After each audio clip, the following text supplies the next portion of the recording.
the show already. Sheesh. Good morning. Good morning. How is everyone doing today? Good, good. How are you? What'd you say? It's afternoon for me. Oh, afternoon. Yes. Well, it's getting there. Where did the day go? Where did the day go? Hello, hello. Good to see you, Jillian. Welcome. And Faves, thanks for holding the fort down this morning. Hey, Frenchie. Good to see you. And we've got Audrey Little. Oh, yeah. What's her Audrey the Digger. The Digger. The Digger. The Yep, Digger. we got it. They got the Diggers, yeah. We got Wishful She Devil. Words. Wishful She Devil is here. Good morning. How are you? Oh, goodness. Oh, and Sarcasm and Venom. How about that? Full house. Full house. And by the way, Free Space has been purchased thanks to I Have My Favorites. Thank you so much. So your Court Watch Bingo is raring to go, folks. Grab your cards. It's pinned in the comments. The numbers will be scrolling across the bottom as we call them. So, yeah, it's pretty crazy. Pretty crazy stuff. Wonder how yesterday went. I guess it was I'm going to be tongue-tied today. That's not going to be good. It's not going to be good. But it was a really short session. I was going to call it a short session. Yeah, whatever that is. A shortion. I don't know. Anyway, thanks, Faves. I appreciate the purchase of the Free Space. Everybody say thanks, Faves. Thanks, Faves. All right, folks. Y'all ready to get started? Oh, yes, the wrench. I'm sorry, Faves. The wrench paid for it. Yes, yes. Right. Hey, Liz Barnes. Good morning. All right. No using real names. I think Liz Barnes should be Bingo Barner. Bingo Barner? Yeah, Bingo Barner. All right. Look at that. Auntie M rolling in with 5 Rosalind Duke gifted memberships. Thank you so much, Auntie M. If you receive one of those gifted memberships, you be sure to say thank you. Or actually, We appreciate her. Liz the Bingo Barnes. Okay. Well, hello. Dragon's Gravy is here. Hello. Good to see you. Good to see you. Dragons. But again, thank you so much, Auntie M. I do appreciate that. Just wanted to give you a little thank you. 24 and 24 gives me life. No other way to start the day. 24 and 24 keeps it right. We don't care what they say.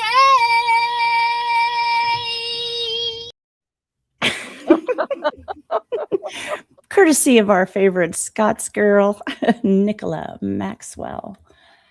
Gotta love her. Who else Gotta is love in her. the house? Rosalind Duke is in the house. I am here. I am here. Look, hey, Boosh. How about that? How'd you get here? How'd you get here so early? Yeah, Nicola is here in spirit.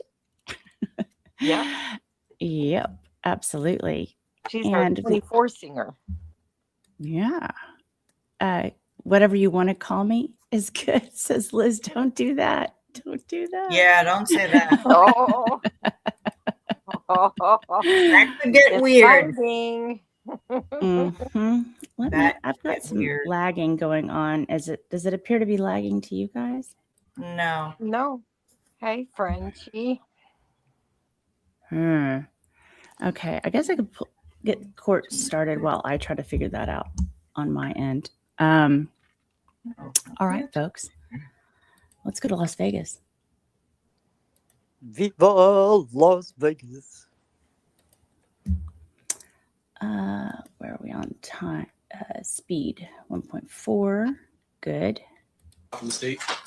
Sorry, Mr. Sam? Yeah, I do have one request of the court. I understand that the state will be putting on a witness that actually has a medical appointment back in California tomorrow. Okay. And so as a result, I would like to be able to do my cross after they present all of their direct evidence, which would include the recording that will be played with regards to an interview with Mr. Davis. But I'd like to do that at the end, instead of in the middle, like we did yesterday or the other day with Detective Miller. There were questions I wanted to ask Detective Miller that I just couldn't do after the recording had been played. And so I understand that this Detective Dupree, would be in California tomorrow for the appointment. I just So you understand that he's going to be back in California, but you still want to do it via Zoom. Sure, yeah, because I don't want to miss the disappointment on. So no objection to him doing it via Zoom, but you want the state to present all of the information they're presenting through him, and then you do your cross. Yes. Okay, I think we can accommodate that, right, State? Well, I mean, there is approximately 5 hours worth of recordings with him. Once it's into evidence, our choice to play it, whether he's on the stand or not, is when we decide to play it during the trial. I explained to Detective Dupree that I plan to do my direct and his cross-examination today because I knew that he had to be out of here. Okay. I don't think he'd be opposed to subject to recall with Mr. Samp if he wants to go up and would come back on by Zoom, but I am opposed to the idea that they're going to control the way we present our evidence. We'll do direct, we'll do cross. If there's anything he wants to additionally have from Detective Dupree, I don't think that he'd necessarily be opposed to getting on a Zoom in his case. All right. Do you guys want to talk to him real quick to see if he can be recalled? If there's something that needs to be done after everything's presented? Okay, I just want to interpret. I heard the state basically say that they don't want me to dictate how they want to present the case. I'm perfectly fine with that. I'm just saying. You're not stipulating that they can play it outside. Look, I mean, it's a matter of professional courtesy. I would definitely allow him to Plot go back twist. to what he's doing, but he's on the stand. Technically, he's not supposed to be released until after the court releases him from the subpoena. And so, as a result, if you want to play that game, then I would want him to stay here overnight so he can at least be cross-examined by me. I just was trying to be nice about it by doing it the other way, but it seems now like I have to recall this person. I don't trust anyone disappearing when I don't care if he's a detective. Like, in my opinion, I got a problem with that. Well, yeah, but once a piece of evidence is admitted, it's our choice as to when to play it and how to play it. And so, like, I'm not getting dictated how we do that. If he's done with cross, if he's going to delay cross and keep him on the stand long enough, he's free to play it during this cross-examination if he wants to. Once a piece of evidence is admitted, it's admitted, right? And Right. so, So if you're going to have him verify it and then not play it until closings or something, that's your prerogative. Or I could just, on Friday decide we're going to play, because we have hours and hours and hours of audio to play, and just having somebody sitting on the stand for audio is not necessary. I can present it in any manner I want to. It just doesn't require the witness to be here to listen to it. And so it sounds like what Mr. Samp is saying is he has no objection to you doing your direct and then playing it without him being here, and then he would like to do his cross tomorrow. So I was just going to see if... I just don't think we'll be through it by tomorrow. I think it may be, because we have a witness coming tomorrow, so we may be breaking up 2008 and then later on playing 2009. So I don't know when that's going to happen in our presentation of the evidence. I understand that. Kind of the issue that we're having, because we're really juggling a lot of out-of-state witnesses because nobody was in Vegas when this crime occurred. Thank you, NCM. If nobody was in Vegas when the crime occurred, why are they being called? Yeah. Didn't he say it was a detective or somebody? Yeah. Right. I mean, I guess it's from the guys from LA, I guess. Oy, spicy already. Oh my goodness, Auntie M, thank you so much for the 5. Your internet is still out and I'm not using my phone all day again because T-Mobile sucks too. Oh, well, thank you for the 5. I appreciate that. Sorry, hope your issue comes back or your internet comes back. My God. I would be willing to give her another box because she also bought the 5 memberships. That's true. That is true. So up to you, Annie M. If you want to pick another box, I'm happy to. Thank you very much. Thank you very much. Thank you very much. Thank you very much. Yeah. Okay. Well, thank you so much, Auntie M. Let's see what is going on here. Harley. Hello, Harley. Good to see you. Number 7. Okay, I will get that. And Nigel. Hello. He is having a meltdown. I know, it's pretty wild. I look away and court gets spicy. Crazy. Wild. Mr. Samp, what I'll do is after you listen to when the state is done with their direct, and they've admitted what they want to admit and they say that they're done, I'll turn to you and you can let me know if you want to cross-examine now, if you want to ultimately recall him on your own for your presentation. And if... Well, there's a little bit of regret with regards to Detective Miller, and I can understand there were some audio-visual problems with his connection, right? In terms of his, there were questions that I look back and listening to this video or this audio that I should have asked him that I didn't ask him. I do not want to fall into that same regret with regards to Detective Dupree. So I just know that there will be questions. Do you want me to ask? Do you want me to ask then? I guess I was just trying to get somebody to figure out if he would be available at a later time for recall. That's all I'm trying to do at this point, so that I can see what my options. So he's having regrets that he wasn't on his feet. Is that what I'm hearing? He's having regrets about his cross. I wasn't actually listening. I was reading the banner. I know. Horrible. Hello, Horrible. Lizzie. Good to see you.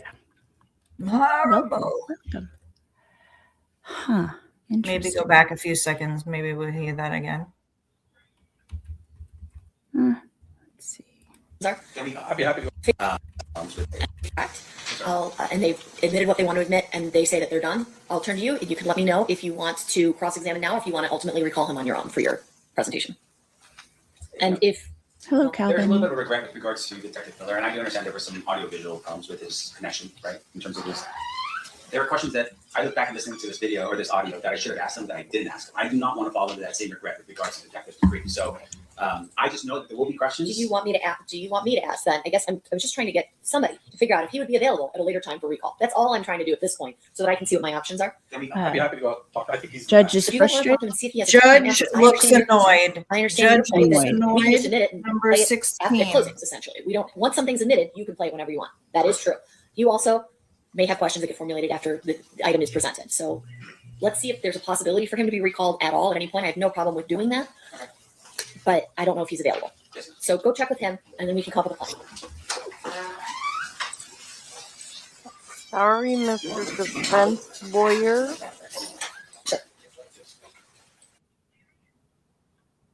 Holy sure.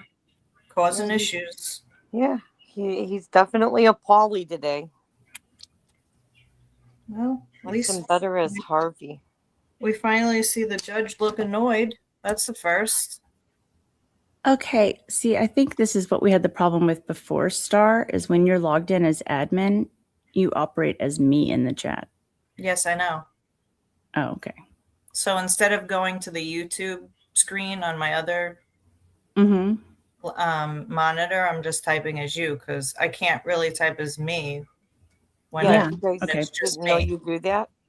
I can or actually Debbie did change that? it though, I think. Yeah, you could change it to your name. I think I can. I think I can. I'll check. Okay. What's the see if I matter? zoom, You think I'm zoom. going to say something as you, Rosie? No. I No. I just wanted you to be able to interact. I used to do that as Jay all the time and it pissed him off. All right, perfect. So looks like that's been resolved. We figure by then we'll be through the two statements. I appreciate it. Thank you, guys. All right, perfect. So looks like that's been resolved. Anything else we need to address outside the presence? Not for nothing. All right, let's bring the jury in. Hey, everybody, make sure you hit the like button. Let people know that we're here today.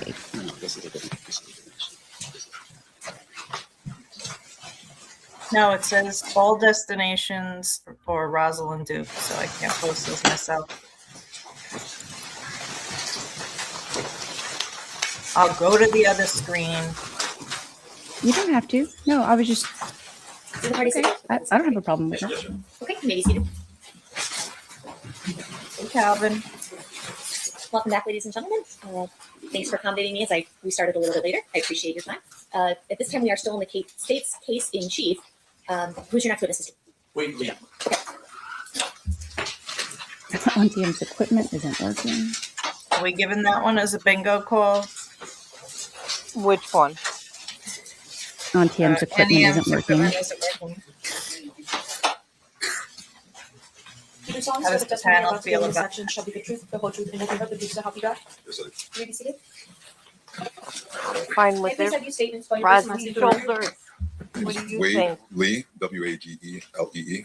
Thank you, Mr. Lee, for being here. Mr. DeJuckle, whenever you're ready, you may proceed.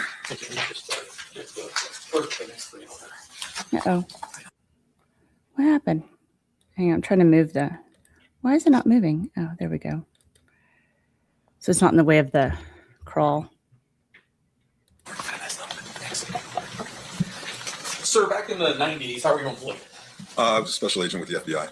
How long were you with the FBI? The 25 years. FBI? When did you start? May of 1996. May of 1996? Yes. Yeah, I've been retired that long, actually. 5 years. I want to direct your attention to the 1997, 1998 time period. What was your assignment? What were you doing for the FBI at that time? I was assigned to a squad that was working in State Streets Task Force. I was on basically the Violent Crimes Major Offenders program, working gangs in South Central LA. And you said Project Safe Street, and that's a federal task force that has multi-agency people on it? Yes, that's correct. The way it was generally organized, there were several squads in LA, the LA division of the FBI, that were assigned to different regions of the area, the territories. My squad was assigned to the Watts area of Los Angeles, South Central. And as part of your duties, did you have a partner by the name of Agent Holiday? Yeah, Todd Holiday, yes. Did there come a point in time when the two of you, along with other members of your squad, begin an investigation into a criminal street gang by the name of Grape Street? Yes. Can you explain to ladies and gentlemen of the jury what Grape Street is? The Grape Street Crips was a large gang organization that operated out of the Jordan Downs housing projects in Watts. It was basically believed to be the largest Crip set.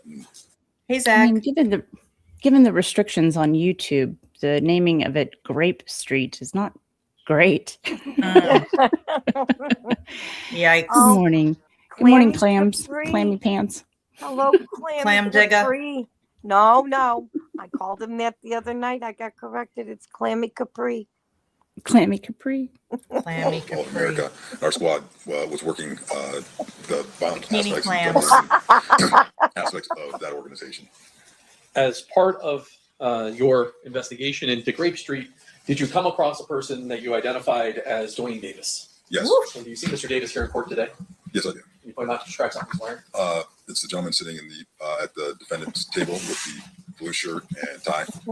And how is it that you came across Mr. Davis? During the course of our investigation with Grape Street, when you're looking at the organization, there was numerous techniques that we used for investigating, whether it was informants, wiretaps, surveillance, active interviews, and things of that nature. During the course of that interview, Mr. Davis kind of came under the umbrella under the course of our investigation of one of his associate family members by the individual by the name Rodney Blackman. And did Rodney have a nickname? Speedy. During the time No one period wants that that you did name. this I thought he said investigation, Stevie. I was like, well, let me ask you this. As part of Project Safe Streets, as well as being assigned to the Watts area, were you Good aware thing of Pecker didn't various have gang that sets nickname. and their Yeah. Yeah, I mean, while our squad was working that investigation on Grape Street, you always would have crossover in other areas. For example, in Watts, there were 3 main housing project areas. Each of them you had fairly prominent gang organizations, as well as gangs that came up from the Compton area and other parts of South Central Los Angeles. So there's usually crossover, whether it's from drug activity or other sort of gang violence, things like that. You mentioned one of them, the Jordan Downs. Yes. What type of housing, what type of gang activity was going on in the Jordan Downs? So Grape Street Crips operated out of Jordan Downs housing projects, and they basically controlled that whole housing project as far as the drug trafficking, violent activity, and things of that nature. If somebody were hiding out from blood gang members hunting him, and he was Crip, obviously, would it be safe for him to be inside the Jordan Downs? not yet, Celestial. Yeah, Not from yet. other rival It's gangs. been and things of that mentioned, nature, but not yes, seen. generally speaking. And you mentioned that Mr. Davis had a cousin, I'm going to call Speedy. At some point, do you wind up learning information that allows you to arrest Mr. Davis for some criminal offenses? Yes, we were part of our investigation while we were up on Mr. Blackman. There was a period of time when Mr. Davis actually was staying with Blackman. It was actually after the Tupac Shakur murder. During the course of our investigation of the Grape Street Crips and Blackman and things like that, we were able to obtain information and evidence to develop a case against Mr. Davis. And can you just describe the general allegations of the case? It was drug trafficking, 2 kilos. He was indicted and arrested for selling 2 kilos of cocaine. And the type of evidence you had against Mr. Davis, what was it? Most of it was telephone conversation intercepts from wiretaps, court authorized wiretaps. And based upon the charges, ultimately, do you indict Mr. Davis for some crimes related to drug trafficking? Yes, he was indicted, arrested, and then eventually pled guilty. The type of sentence Mr. Davis was facing when he was indicted? What kind of ranges are we talking for those kind of charges? I believe it was around somewhere in the nature of 10 years initially, but it varies depending on, individuals' prior criminal history, whether they were felony convictions, drug trafficking offenses, and things of that nature. It also varies depending on the type of drug that the individual might have been accused of trafficking. Even back then, and at that time period, the federal sentencing guidelines, there was a difference in sentencing for rock cocaine, crack cocaine versus, regular powder cocaine and things of that nature. And he was indicted for trafficking 2 kilos of powder cocaine. As part of that investigation, does there come a point in time when you do what's known as a proffer with Mr. Davis? Yes, we did. And describe for ladies and gentlemen of the jury what a proffer is. So a proffer interview session would be usually considered, it's a fairly common practice, particularly in the federal criminal justice system, where we have an individual who's been indicted and arrested. And it sort of is the beginning of a negotiation for a plea agreement, if you will. What we do is the U.S. Attorney's Office, the defendant's attorney, they all agree that to conducting an interview with the FBI. The terms of that agreement are such that the defendant has to be open and candor, tell the truth regarding the questions that we ask him.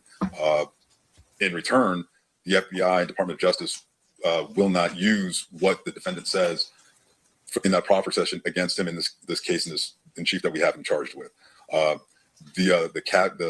There's a couple little caveats. One being that if during trial the defendant goes on to make statements that contradict what he said in that proffer session, at that point it violates it, and we can use those statements against him. Corn Pope, welcome. Those are generally the nature, and we agree to keep the nature of the interview confidential. You got a reproach? Yeah.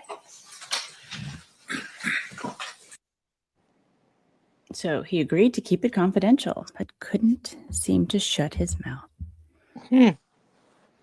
Yet, yeah. I mean, wrote a book, gave interviews. I mean, well, first of all, were you by yourself? I mean, who doesn't though? I mean, don't you always, write a book and then? Yeah, especially when you have, an agreement that you're not supposed to do these things, and you would think, I break that agreement, they're going to charge me.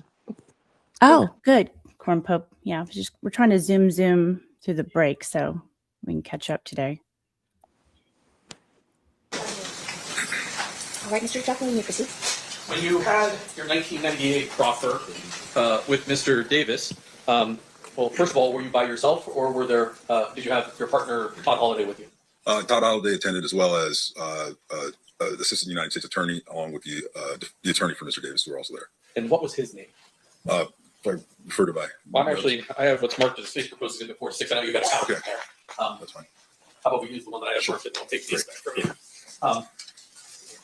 Reviewing those notes, refresh your recollection as to the name of his attorney. Yes, Edie Fall. Okay, after reviewing that, has your recollection been refreshed? Oh, yes. Okay. Sorry. It is Edie Fall? Yes. Understood. You may proceed. When first of all, let me ask this: up until you were contacted sometime this year, have you maintained the confidentiality of this conversation that you had with Mr. Davis? Yes. And as far as you're aware, your partner Todd Holliday also maintained the confidentiality of it. Yes, as far as I know. And before you hit the stand today, or sometime last week or the week before, or at some point, the United States or the U.S. Attorney's Office issued a letter authorizing you to testify to these two conversations you had with Mr. Davis. Yes, referring to the TUI letter, yes. And that's a requirement that state prosecutors have to get permission from the federal government to allow you as an agent or former agent to testify to actions you took in your official capacity as a federal law enforcement officer. Yes, regarding those two interviews, yes.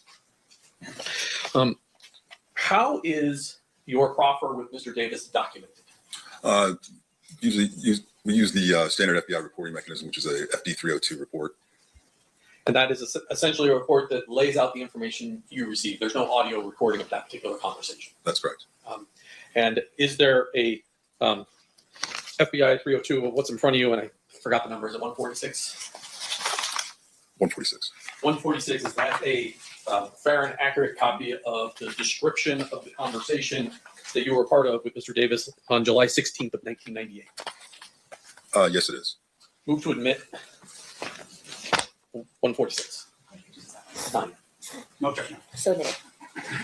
Now, I'm not going to have you go through everything that was in there, but what is your purpose in talking to Mr. Davis in the proper session?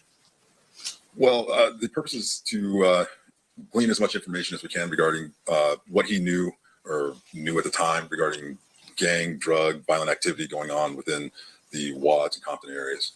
Were you investigating directly, at least, the Tupac Shakur murder? Not directly, like it wasn't. Tupac. We were working our normal gang activity Number investigations. 46. However, it was known to us that he was a person of Tupac interest. has Mr. Davis was a been person of interest regarding 46. that homicide. And so during this proper session, you asked some questions about that as well. Yes, we did.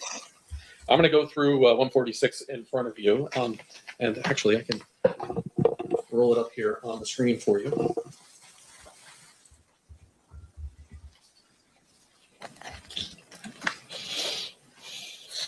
Oh, well, it would help if I plugged the computer in. Yeah, it would help. You're right. So that's what the front page of this 302 says. Is confidential and it has the date and a description of who the people that are present for this particular proffer are. That's correct.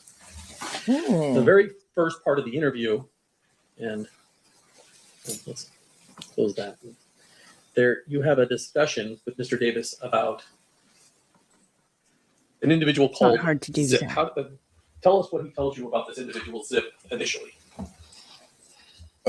Initially, that Zip was an individual from New York who was a pimp who controlled girls, numerous girls, sold marijuana. He did just mention that Zip was involved in PCP trafficking, and that Davis at one point arranged for an individual by the name of Patrick Bernard to give Zip some PCP. So Zip came from New York to LA to conduct the transaction. Did he also mention how he met Zip? Yes, he said he met Zip at a baseball game somewhere in approximately 1993 or 94. There was an individual named Fats who was also at the game that introduced Davis to Zip. Well, I wouldn't want that to be the Then nickname. he talks to you a little bit about who Fats is. Yeah. No, thank Fats you. was a I feel bad about myself. Enough. West side LA. It's also known as Flint. Davis associated with Fats prior to 1994, up until basically the time, I guess, where Fats was arrested and taken into federal custody. I'm going to skip past some Fats. There's a part of this conversation, a person by the name of Wayne Day comes up. Do you know who Wayne Day is? Yes, Wayne Day was actually arrested by the squad that I worked on, the Safe Street Task Force. He was a large-scale drug dealer, drug trafficker in the Watts area, Compton, with Green Street Crips. And does Davis describe his relationship as it relates to Mr. Day? Yes, there was. He mentioned that they were related. That Davis had an uncle who was the uncle of Wayne Day. That's how he described it. And then there's a conversation in this next paragraph where Mr. Davis makes mention of Mr. Day having Compton sewn up. What does sewn up mean? Well, in terms of having control of all the drug trafficking in that specific area, and actually, there was agents mentioned to him, that Wayne Day had Compton sewn up, and Mr. Davis said actually that he had part of Compton sewn up, that he didn't have the south side part that Davis operated in. And then does he tell you what his role is in the south side part of Compton as it relates to drug trafficking? When you say he, you're referring to Mr. Davis, sorry. That Mr. Davis had that side of Compton handled as far as the drugs. And did he talk to you about who handled the north side of Compton? Yes, he did. It was an individual who was a former Compton PD officer by the name of Reggie Wright Jr. Right. I'm going to drop down a little bit here to the part where he talks to you about both him and Mr. Blackman being major suppliers in the Jordan Downs housing project in Watts. That's correct. And then he begins to talk to you about the start of Death Row Records. Yeah. Again, that was all part of the overall investigations that we were looking at as far as the gang activity and things of that nature. And he mentioned there was an individual by the name of Harry O that provided money to start the Death Row Records. Also, what's his name? I believe Patrick Johnson provided approximately $80,000. Actually told Davis to give $80,000 that money that Davis owed to Johnson from previous gang transactions to Johnson's girlfriend, so that money can be used to start Death Row Records. And he also explains Marion Suge Knight's role and his connection to the Blood gang members. Yes, he did. He said that Marion Knight had gained control of the North Compton drug trade, and that he was associated with a bunch of the Blood Street gang members, like Mob Pyrus and such. And they were, getting, the Knight was getting them in and out, getting them out of jail, bailing them out, and they were 39. With, 39. Knight.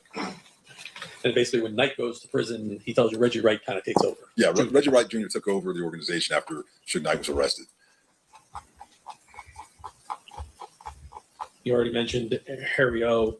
But Davis claims to actually be involved in the delivery of some of the money associated with the startup of Death Row Records. Yes. Down. I'm going to start. You see at the top there. You asked him about his prior relationship with Mr. Knight prior to the murder of Tupac Shakur. You see that paragraph there? Yeah. I mean, Davis said that he told us that he never had any issues with Suge Knight or any of those individuals prior to the incident in Vegas with the killing of Mr. Shakur. And Mr. Davis goes on, I'm going to skip down just a little bit, but he basically accuses two Compton Police Department officers, Sergeant Reynolds and Lieutenant Reggie Wright Sr., the father of Reggie Wright Jr. is basically I believe it would be. Yes. Yeah. That Reggie Wright Sr. was a lieutenant with Compton Police Department, and then Reggie Wright Jr. was a former officer with the police department. He had then started a company called Right Way Security, and then he was working with Suge Knight, doing security, although some claimed it wasn't on an official capacity, for Death Row Records, looking at their parties and such and things like that. And they would Right Way Security. There's Death Row. Compton PD Somebody bought it already. Officers and things of that nature to conduct their business for Mr. Knight. He also mentions Omar Bradley. Who's Omar Bradley? Somebody bought Death Row. Omar Bradley's former mayor of Compton, the city of Compton. Okay, gotcha. He mentions Mr. Bradley saying that he was associated with Knight and the other Blood Pirate gang members. Skip through the part. Top of page 4, he provides information, or at least asserts that Reggie Wright Jr. is distributing drugs out of a particular location, and even names some people that are helping with that.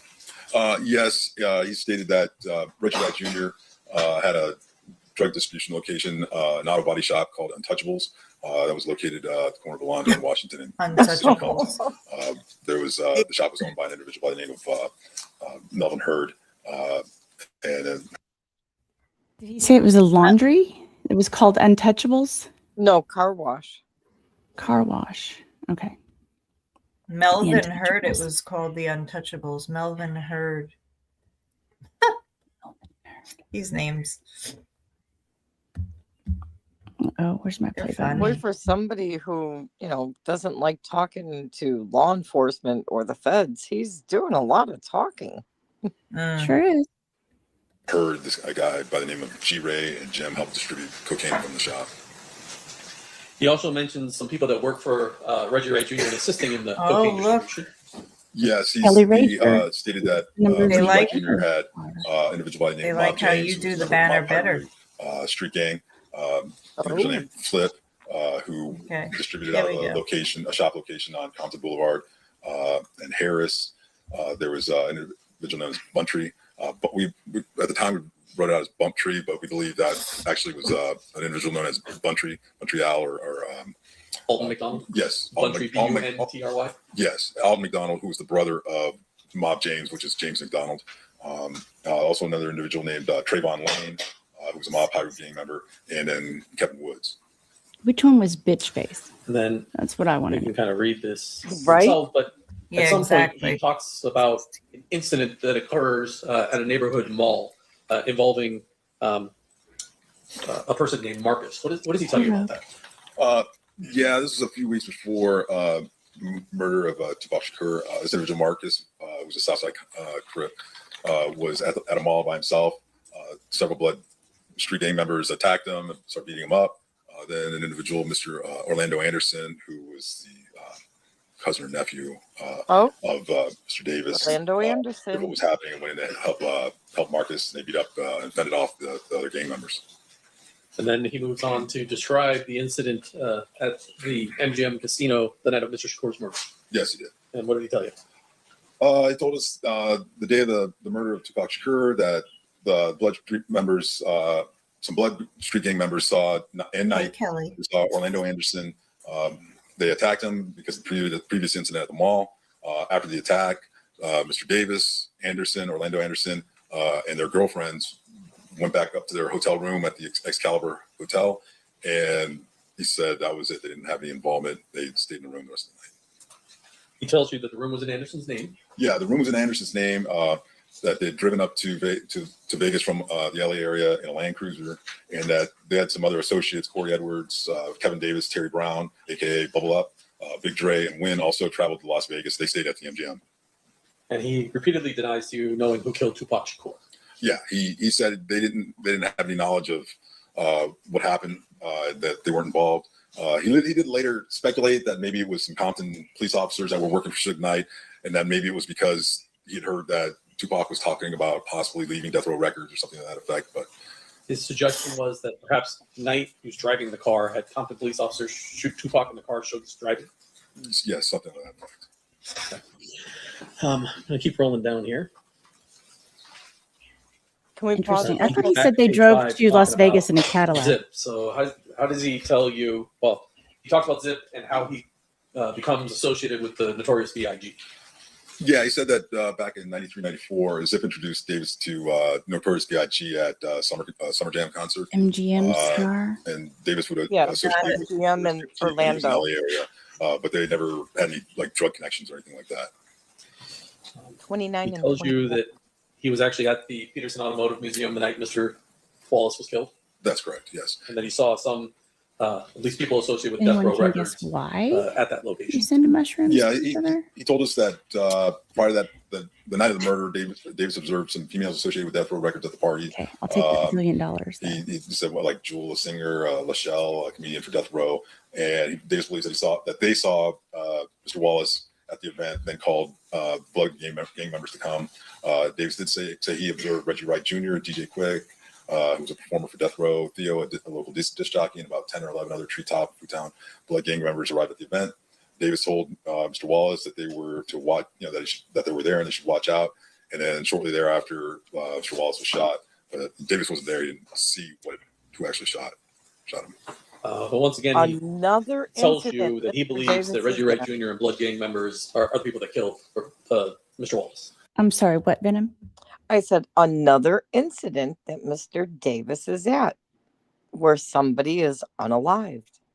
I thought that was the same one. This would make 3, though. He was around for Biggie Smalls, Tupac, and now this guy. So there's 3. I thought they were talking about Tupac. No, Tupac hadn't come up yet. This is about another member from Death Row that was unalived. Let's see, our next destination. Hang on, I'm just looking to see what he said he drove to Vegas.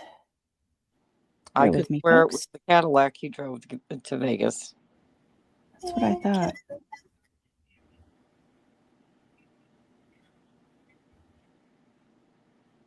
Well, sorry guys, I'll keep it rolling. I'll keep it rolling. I would show my shoulder, but it's not as nice. Yes, he said he believed that Reggie Wright. I'm sorry, what? I said I would show my shoulder, but it's not as nice as Rosie's. Well, thank you. Junior and the Blood gang members associated with Just the one with him, the other the one, ones responsible for killing Notorious B.I.G. When asked who the individual was who actually killed him, based off of there was a composite drawing that was that had been provided and was kind of passed around, so we showed him that. Davis responded that the composite looked just like Reggie Wright Jr. Do you remember the day that you arrested Mr. Davis on the indictment? Yes. What day was that? I believe it was May 28th, 1998. Was it the day before the Orlando Anderson's killed in his own shootout yes. in California? Yes. And Mr. Davis talks to you a little bit about that without going into the specifics, but he talks to you a little bit about how Mr. Anderson wound up dying. Yes. I don't know, Zach. And thereafter, this was my I'm own not going to theme go through all shirt. these. He initially denies distribution out of state, but eventually talks to you about a lot of different locations engaged in distributing cocaine. Yeah, I mean, we asked him to discuss all the individuals out of state who he supplied cocaine to and all the local individuals he supplied and distributed to. He initially said that he hadn't distributed out of state to anyone or knew of anyone who. Okay. So he said that they drove to Vegas in a 1993 Buick Regal, and then they changed cars while they were in Vegas to the Cadillac. Okay. All right. I guess we're calling the Cadillac number 43. You know, that's right, because we talked about the fact that he's driving cars that are owned by somebody in his circle, but yet still renting cars when he gets to the locations. Like, yeah, what, you don't want to put the miles on your car now that you got there. Yeah, every time he's at an incident or been near an incident, he's in a rented car, which is interesting behavior, I think. Yeah, or Anyway. a vehicle that they're claiming is being used for a video. Correct. Who did it within the last 3 years, but then he went through and we started asking about specific individuals, and he would provide more details and information about who he had supplied and what he had supplied and sort of the details. One of the people he talks about is Primo. Yes. Primo was an individual that he bought cocaine from, like his supplier of kilos of cocaine, anywhere from 11,500 to 12,500 a kilogram. Primo funded Davis one point up like 200 kilos of cocaine at a time, and then Davis would go out and sell it and then pay Primo back.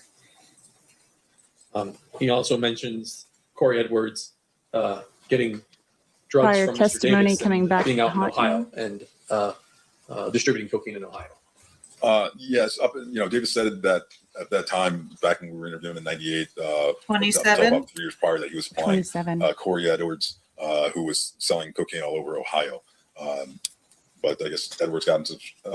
He said at one point Edwards got into some trouble with his Cleveland drug contact, and that Edwards started coming out to acquire cocaine directly from Davis.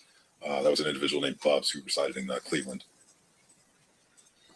Eventually, he describes how Primo goes back to Colombia and he gets a new supplier by the name of Samuel Lopez. So Primo, I guess, departed the U.S. So we had to start selling cocaine in smaller quantities, and he came across a supplier by the name of Samuel Lopez, whose brother was actually in federal custody. Then Davis had heard that Samuel Lopez went back to Mexico after the FBI attempted to arrest him. And I guess there was a younger brother or another Lopez, George Lopez, used to answer the phone for Samuel Lopez at the time. And I'm not going to go into this, but there was a discussion of someone named Dupree, but that guy's full name was Azel Dupree Hall III, correct? Yes, that's correct. He talks specifically about the phone calls that you were playing for him, that you had captured him on the wire. That's correct. Wow, we actually have more people watching on X than we have on denies YouTube. that he's the leader of the Southside. That's what we had yesterday. Darnell Brim is That's actually the leader. exactly what we had yesterday. We had over 110 people on X. It said that he was largely basically a drug trafficker on that south side of Compton. That Darnell Brim was actually the head of the gang, if you will. Okay, now I want to move on. Shortly after that conversation that you had with Mr. Davis, did he enter a guilty plea to some charges and get sentenced to 70 months in federal prison? Yes, he did. That's a little less than 6 years. So he got some benefit from talking to you from what the... Yeah, I don't know if it was 70 months. It might have been 77 months, 70 or 77. 49. But did they show evidence? Judge, I have in my hand. The email? Submitted, but I don't remember offering it.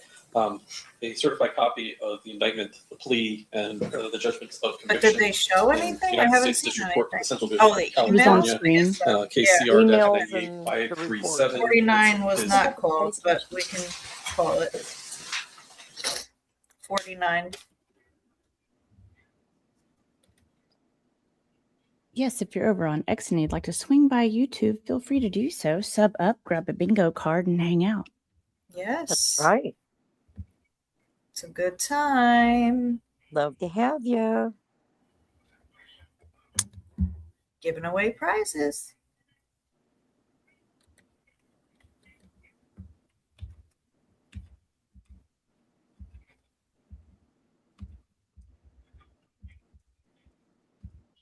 Is that a sidebar?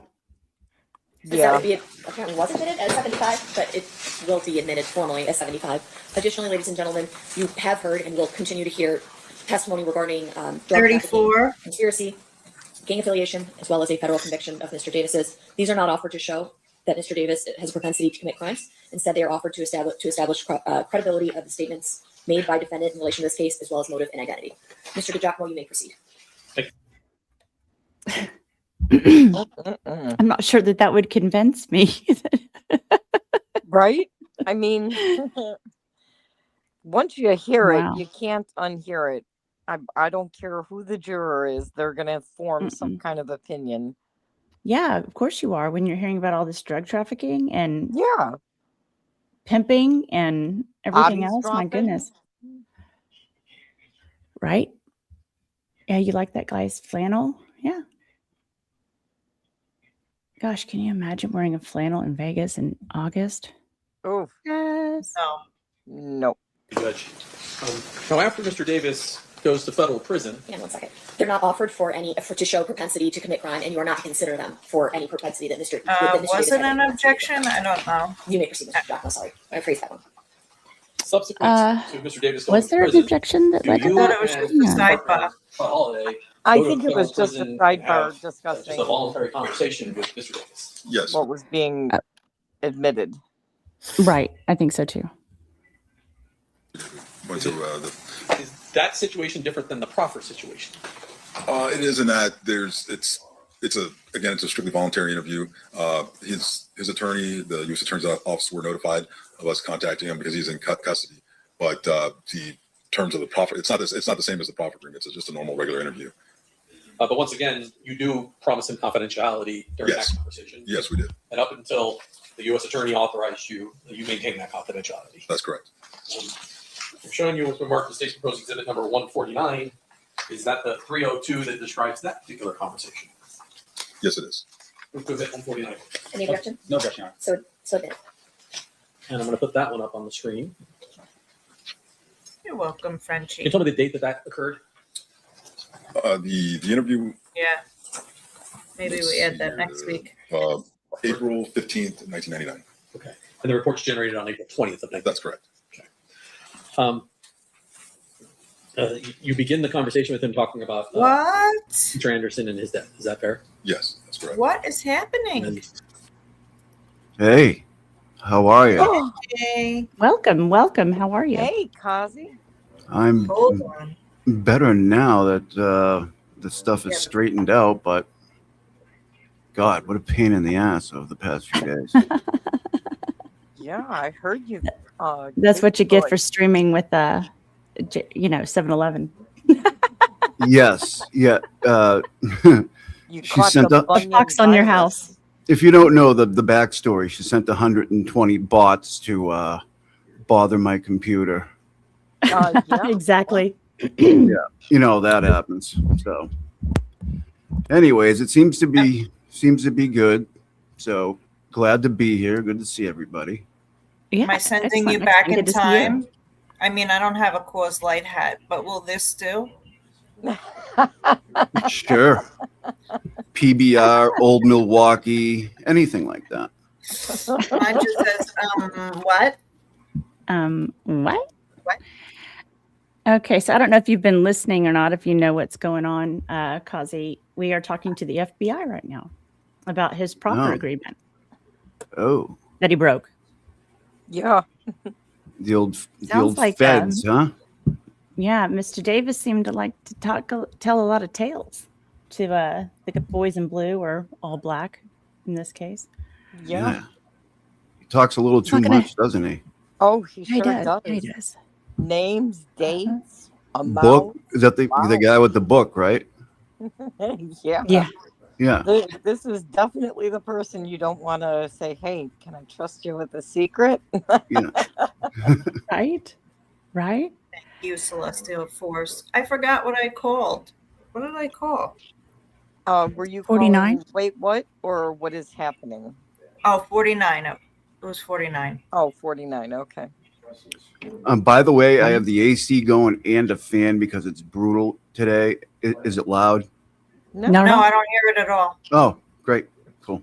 Perfect. All right, let's go. Mr. Davis tells you he's not aware of any motive for why Blood Gang members or individuals associated with death row records would have wanted to kill Anderson. That's correct. And then he repeats that he had nothing to do with either Tupac Shakur or Christopher Wallace's murder. Yes, he actually, he said that himself and Mr. Orlando Anderson were not involved in the shooting death of Tupac Shakur, and as well as anybody else that he was associated with, and with Tupac or Mr. Christopher Wallace, Notorious B.I.G. Does he speculate again as to who would have been involved in these two murders? He said, he told us he didn't know who killed the two rap stars, but that he believed individuals from New York associated with Puffy Combs or individuals associated with Death Row Records could have killed Shakur, and that individuals associated with Death Row Records killed Mr. Wallace. Ooh, you and then dog. A little bit of the gang war that occurs shortly after the murder of Tupac Shakur. Yes. Basically, he said that there was a conflict between Davis and Mr. Marion Knight that resulted as a result of the shootings. That the conflict, there was basically a war going on between Southside Compton Crips and Compton Blood Pirate gang members, stemming from the mall altercation with Marcus Nunn and Orlando Anderson, other members of Southside Compton Crips, along with the Compton Blood gang members. And he claims the reason that people believe that Orlando Anderson is the killer is that he asserts the Compton police is telling people that. That's correct. He made comments that he believed that Compton PD members were putting out rumors that Orlando Anderson and them were involved. Do you confront him about Mr. Anderson, the attack, and him being upset about that particular attack? Well, I mean, we asked him about that, about the whole escalation of incidents because of the gang activity. They had the incident at the mall, then at the MGM Grand. Then obviously the shooting of Tupac and things of that nature. Mr. Davis said that Davis and Anderson were upset after the casino's attack on Anderson, but they weren't going to strike back with so many police officers around that they would have struck back once they returned to Compton. So he indicates to you that he's angry enough to do it. It's just he planned on doing it back in Compton, which instead of in Las Vegas. Yeah, if they were, apparently it was because of police presence in the area, something of that nature. I mean, he also said all the rest of this greenlit for days. So did the rest of this. Let me just check the very bottom. We know you can't spell Zach. It's okay. What, Venom? What did you say? So remember, Keefe D said after his nephew was jumped, that gives him a green light for days to react. So the intent was there and the threat was made from the time his nephew was jumped. Right. But I mean, like, so I guess this is the difference. Like, this is why there's new evidence against him, because the book is what gave the new evidence, because his proffer agreement didn't include that. Right. Interesting. His own, he went out on like a tour of giving interviews for the book, and what he wrote in the book, that's what the new evidence was. So all the interviews he did for the book and what was written in the book. Yeah. Correct. And I think once he realized he broke the proffer, that's when he decided to say, I didn't write the book. It was a ghostwriter. Right. Right. Oh, so he definitely had help writing. I'm pretty sure. I mean, they all do, but you can't go ahead and say the ghostwriter is naming names and specifics. He's the one with all the knowledge. Right. Exactly. And they didn't call the book fiction, right? So no. This is true. This is true. All right. Well, thank you, Agent. That completes my questions. Okay. Mr. Stamp, cross-examination. Thank you, Honor. It's no longer special agent, or it's still special agent? Either way is fine. All right.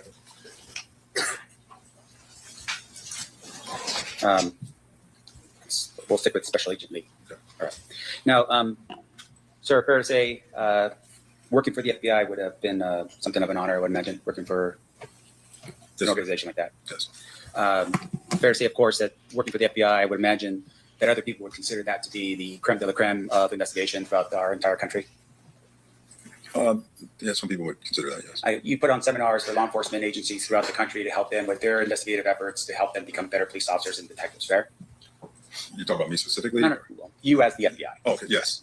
And with regard to that, have you ever gone to Compton Police Department to learn how they do their investigative techniques, make yourself or your agency a better agency, or yourself as a better special agent? I'm sorry, could you repeat? Have you ever gone to Compton Police Department to see how they do their investigations? Lawyer has to rephrase number No, 20. All right. And once again, with regards to what you do as the FBI, you're very specific in your task, right? Your task is whenever there's a violation of federal law, for instance, you're the agency that would be tasked. I'm sorry. That's right. Yeah. With regards to federal law, if there's a violation of federal law, you're the agency that typically would be tasked with the investigation, right? Right. Now, we talk a little bit about the 302s in this case. And the 302, and just for the jury's edification, when you say it's sort of a means, it's really just a piece of paper and a pen, right? It's a report. Right. And so you are writing out what your impressions or recollection was of a specific event or time, right? Correct. So if you're sitting in a room and we're having a conversation, you would note in your report who's in the room and what your impressions were of what was said and who said what, right? Right. Now, of course, juries here would be curious. You know, we have recorders now back in 1996, 1998 in this case. Recorders were available to the FBI, but of course, that's not how you do your job. The use of recordings for the FBI, they were not standard policy and procedure for the FBI at that period of time. Yeah, and you retired since, what, 5 years ago? Yes. During that time period, has it changed in terms of that policy with the FBI? During the time period that I've been retired? Right, no, up until the time that you retired. Has the policy changed? The standard procedure is no, not to record. Right, and so as a result of that, any recording that's done is typically not what the FBI does, right? You still focus on pen to paper recollection onto a 302. Yes. Okay, and so in terms of how you do it, the 302s that we read, or at least saw put into the record, is the work that you recall, your partner recalls during the course of an investigation. Hello, Tracy. Okay. Welcome. Now, in terms of the task force here, we talked a little about the task force project, Safe Street. Is that what it was? Yes? Yes. Can you tell the jury a little bit of what that project was about? The Safe Streets Task Force? Yes. So it's a compilation of multi-agencies directed to address gang activity within specific areas. So the Safe Streets Task Force initiative is a national initiative, but then there are fundings and directives that are sent to specific areas to address areas of high crime committed by gang activity. Okay, and I would imagine gang activity would include violent crimes, right, as well as, say, in this case, drug dealing. Drug trafficking, yes. As long as it's associated with gangs. Yes, primarily so, yeah. Because, of course, you do have the DEA that also runs their own investigations as well. The DEA, ATF, yeah, we work with them. Now, in terms of your about this task force, can you tell us at the time when you were operating on it, who was on the task force? Oh, I mean, there was. Auntie, I'm not really sure if it was the sheriff or the gang unit that's being accused in LA. Oh, has been accused of that. Biggies? I believe it was they were accusing the sheriff. I think there was a sheriff's office that they were accusing back then. Okay. Several agencies in terms of specific agencies. Well, just in terms of your working with other people, do you recall at all who it was that was working on the task force with you at that time? Well, there were members of Los Angeles PD. We've had, I believe there was ATF. So there was multiple aspects of the task force. So different squads had different elements working depending on what cities they were in. So we would have Inglewood PD, Compton PD, LA County Sheriffs, LAPD, DEA, ATF. I believe we even had postal inspectors that might be involved. There's a myriad of different agencies. Sure. Can you tell us who from the Compton Police Department was part of your task force? Our specific task force, the squad that I was on, Mr. Holiday, we did not have an element from Compton PD. Why was that? Because we were working in an area that was in Watts, in South Central Los Angeles. So we had LAPD elements, LA County Sheriffs. So one of the things that we saw today was that one of the individuals that potentially was somebody of interest, I would imagine to you, was a police officer from Compton by the name of Reggie Wright Jr. Well, he was a former police officer. There was Reggie Wright Sr., who was his father. Okay, so you're working in Inglewood and this other area. I would assume that information with regards to Reggie Wright Jr. would have been sent to whoever it is that was working in that particular area of LA? Or of Compton. There was a different squad that was working in Compton. Yes. Can you tell us who that squad was? What do you? Who was in that squad? Yeah, the agents, or Yeah. to be honest, I don't. Well, I mean, some of the agents I recall.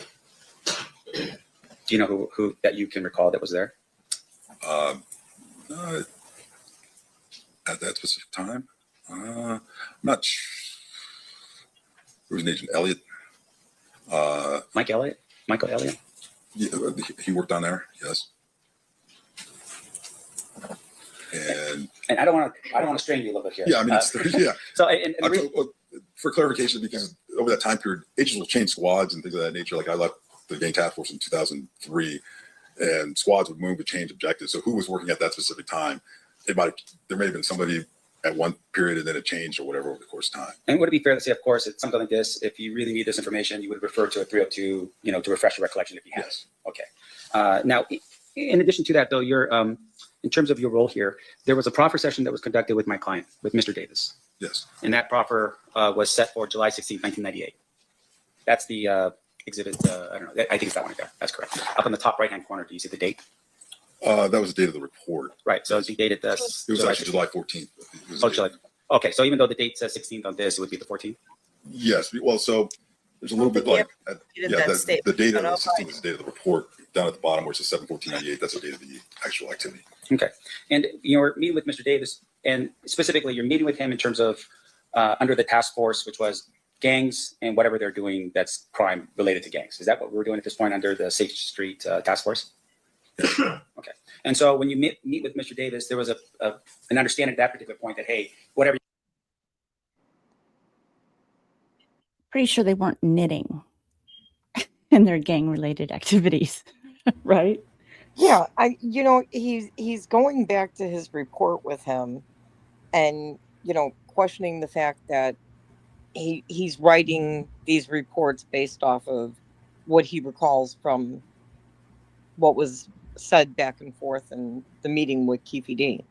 But what he's avoiding to ask, I think probably deliberately, isn't it pretty much standard that anybody that goes in, whether it's Fed or police, the person reads what's been discussed and written down, and don't they usually sign that?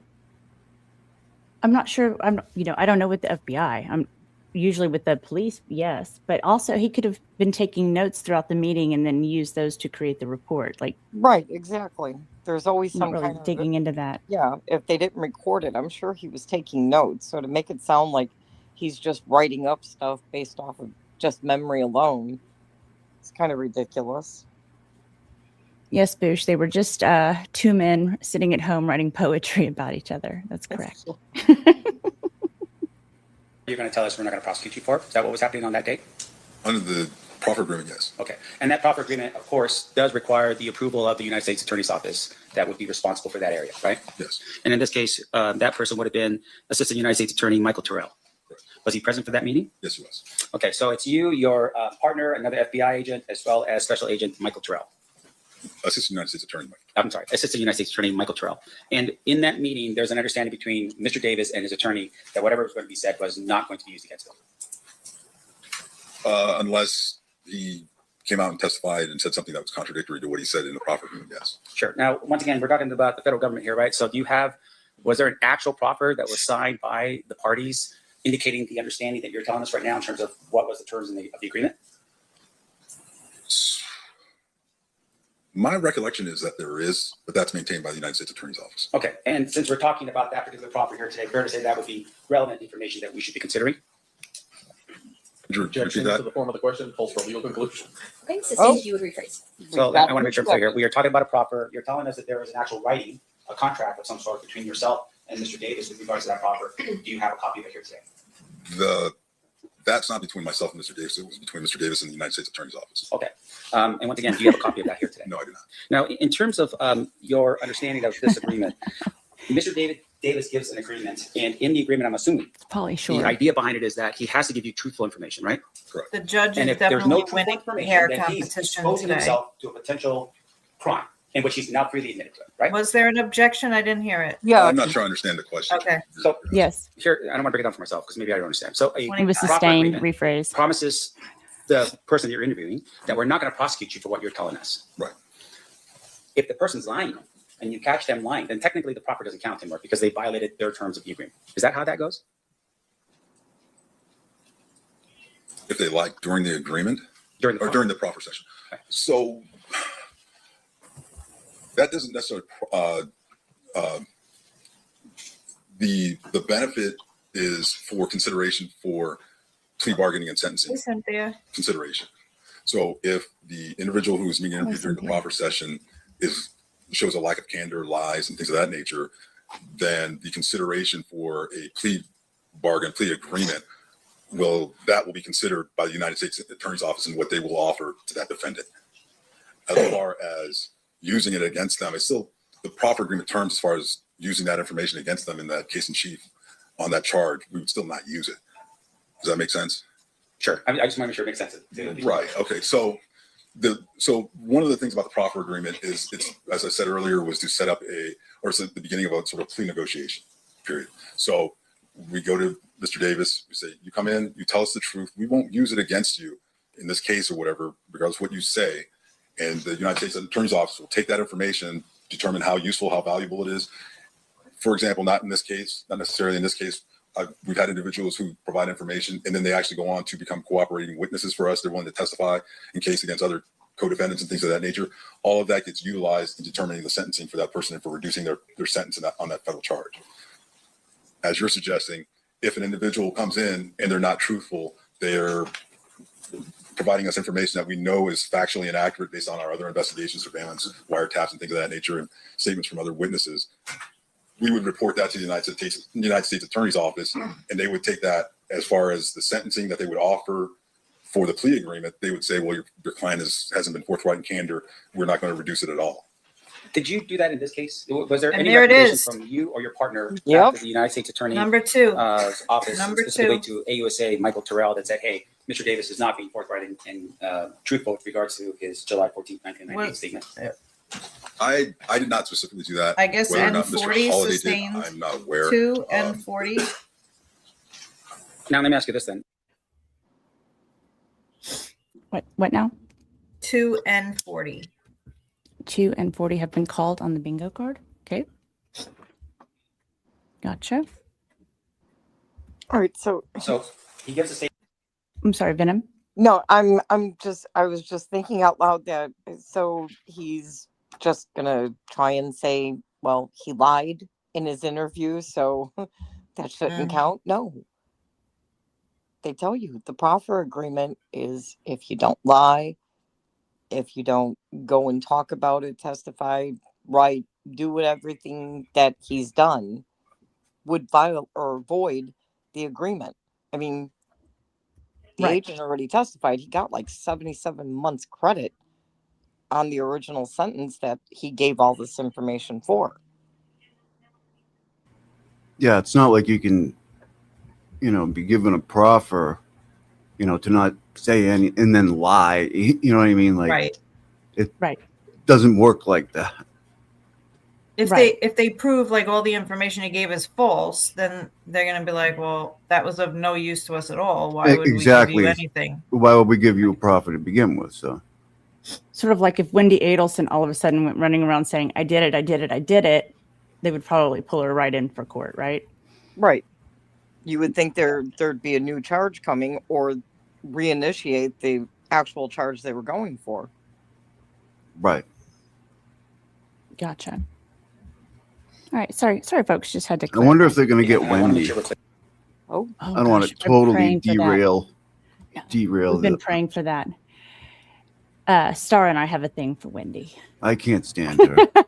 Oh my God. It'd be nice if they got her. We're coming for you, Wendy. We're coming for you. Don't make me put my Donna. George is going to get her. Yeah, she's George going is going to get her. I can't wait.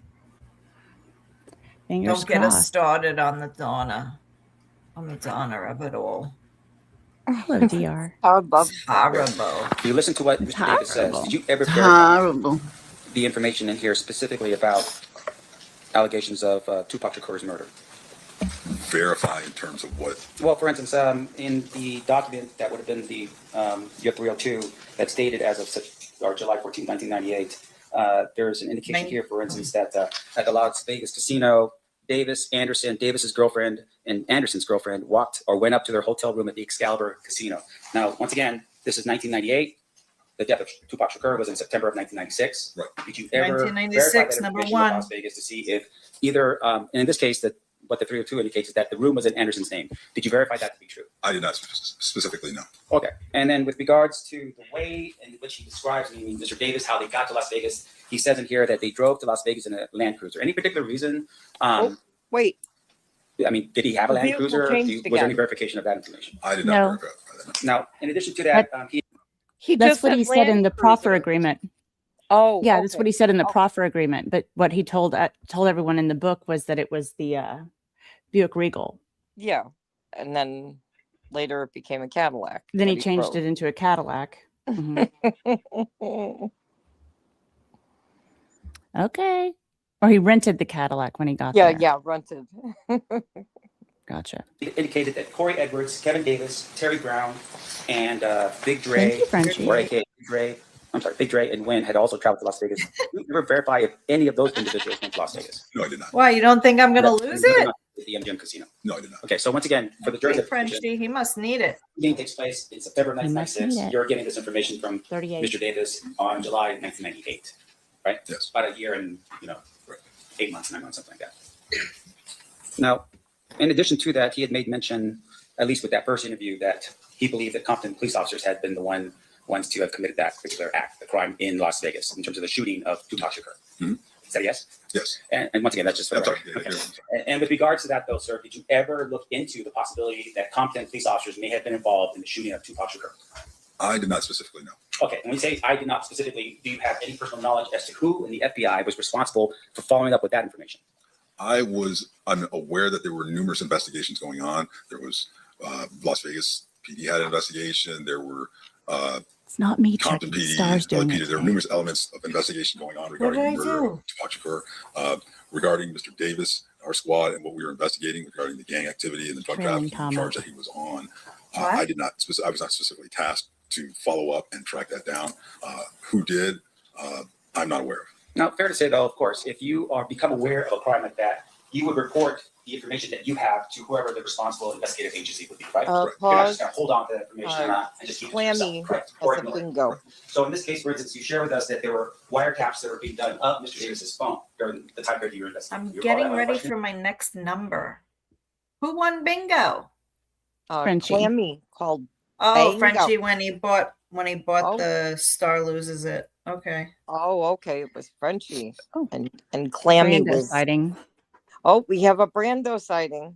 Brando. We do. Brando. Hopefully Brando is not on the nip today. Not on the bingo card. French, you won yesterday, so who are you paying it forward to? Everybody keep your cards. We'll be going for the X next. So just keep your cards going. He won Tuesday. I'm sorry. Tuesday he won. Mm-hmm. You can pay it forward. Who are you paying it forward to? Yes. Now, wiretap is not the same as now we move on to the X. Right? Correct. And just for the ladies and gentlemen of the jury, hand register is just numbers that you just that you keep recording in terms of what number is calling out and numbers being received. Correct. And then in actual wiretap is when you listen to phone calls where people are talking on the phone without you telling them that you're doing so. Right? Correct. So with regards to the information that you received and the phone calls that you had, were there any phone calls at all in which this guy over here, Mr. Davis, somehow admitted or said anything along the lines of that he was either involved in the murder of Tupac Shakur or that he was even in Las Vegas on the day it happened? So the first part of the question, no, that would be no, there was nothing.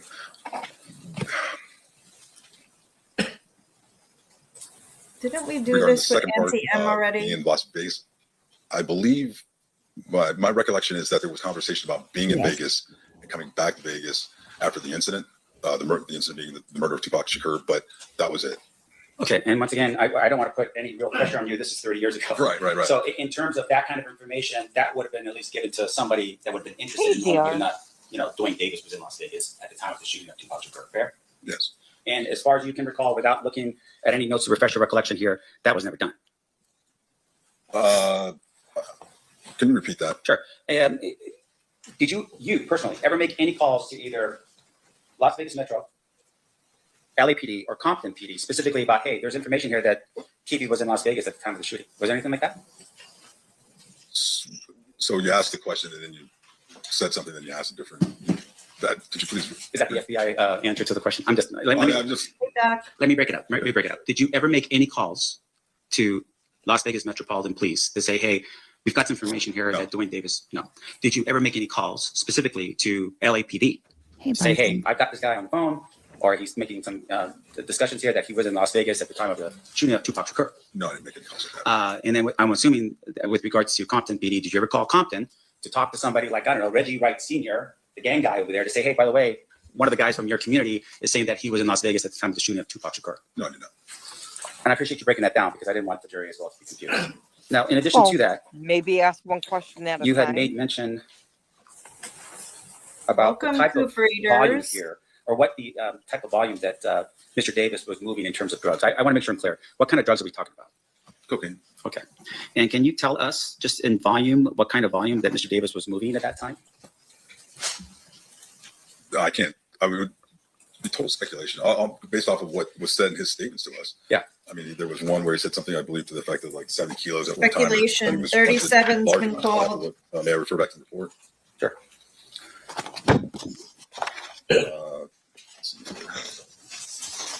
Hello, Coop Raiders. I know there's one for 60 kilos. I'm just want to make sure the jury understands. Oh, I'm sorry. Primo Fine Davis, 200 kilos at one time. Dana. So fairly large scale. Did you ever? I do have it sped up, Dana. I'm sorry. It is sped up. Is it too fast? Quantity of cocaine at that time? Yeah, sure. I mean, confidential informants show up on scene, undercover police officers are there, No, sir. Anything like that. No. So it's literally what he's just telling you, right? In your 302 for this period of time, but no verification whether or not that was true or not. Regarding that specific transaction, no. Sure. Or let me make sure I'm clear here. That specific transaction of 200 kilos is what we're talking about. Yes. Okay. Did you ever see or have any understanding of whether he was moving 300 kilos of cocaine every month as a drug dealer? Did you ever get any information indicating that he was moving 300 kilograms of cocaine every month? I did not have that kind of specific information. No. You can object on cross.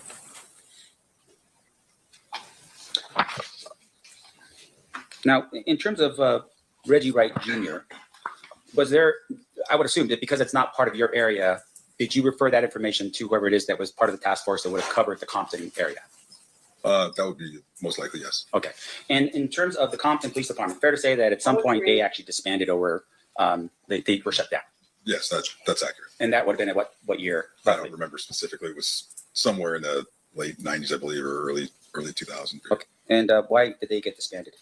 I don't know these specifics. I know there was numerous allegations of corruption and such and things like that in the department, organizational, structural deficiencies. Okay. May I have a brief moment? Yeah.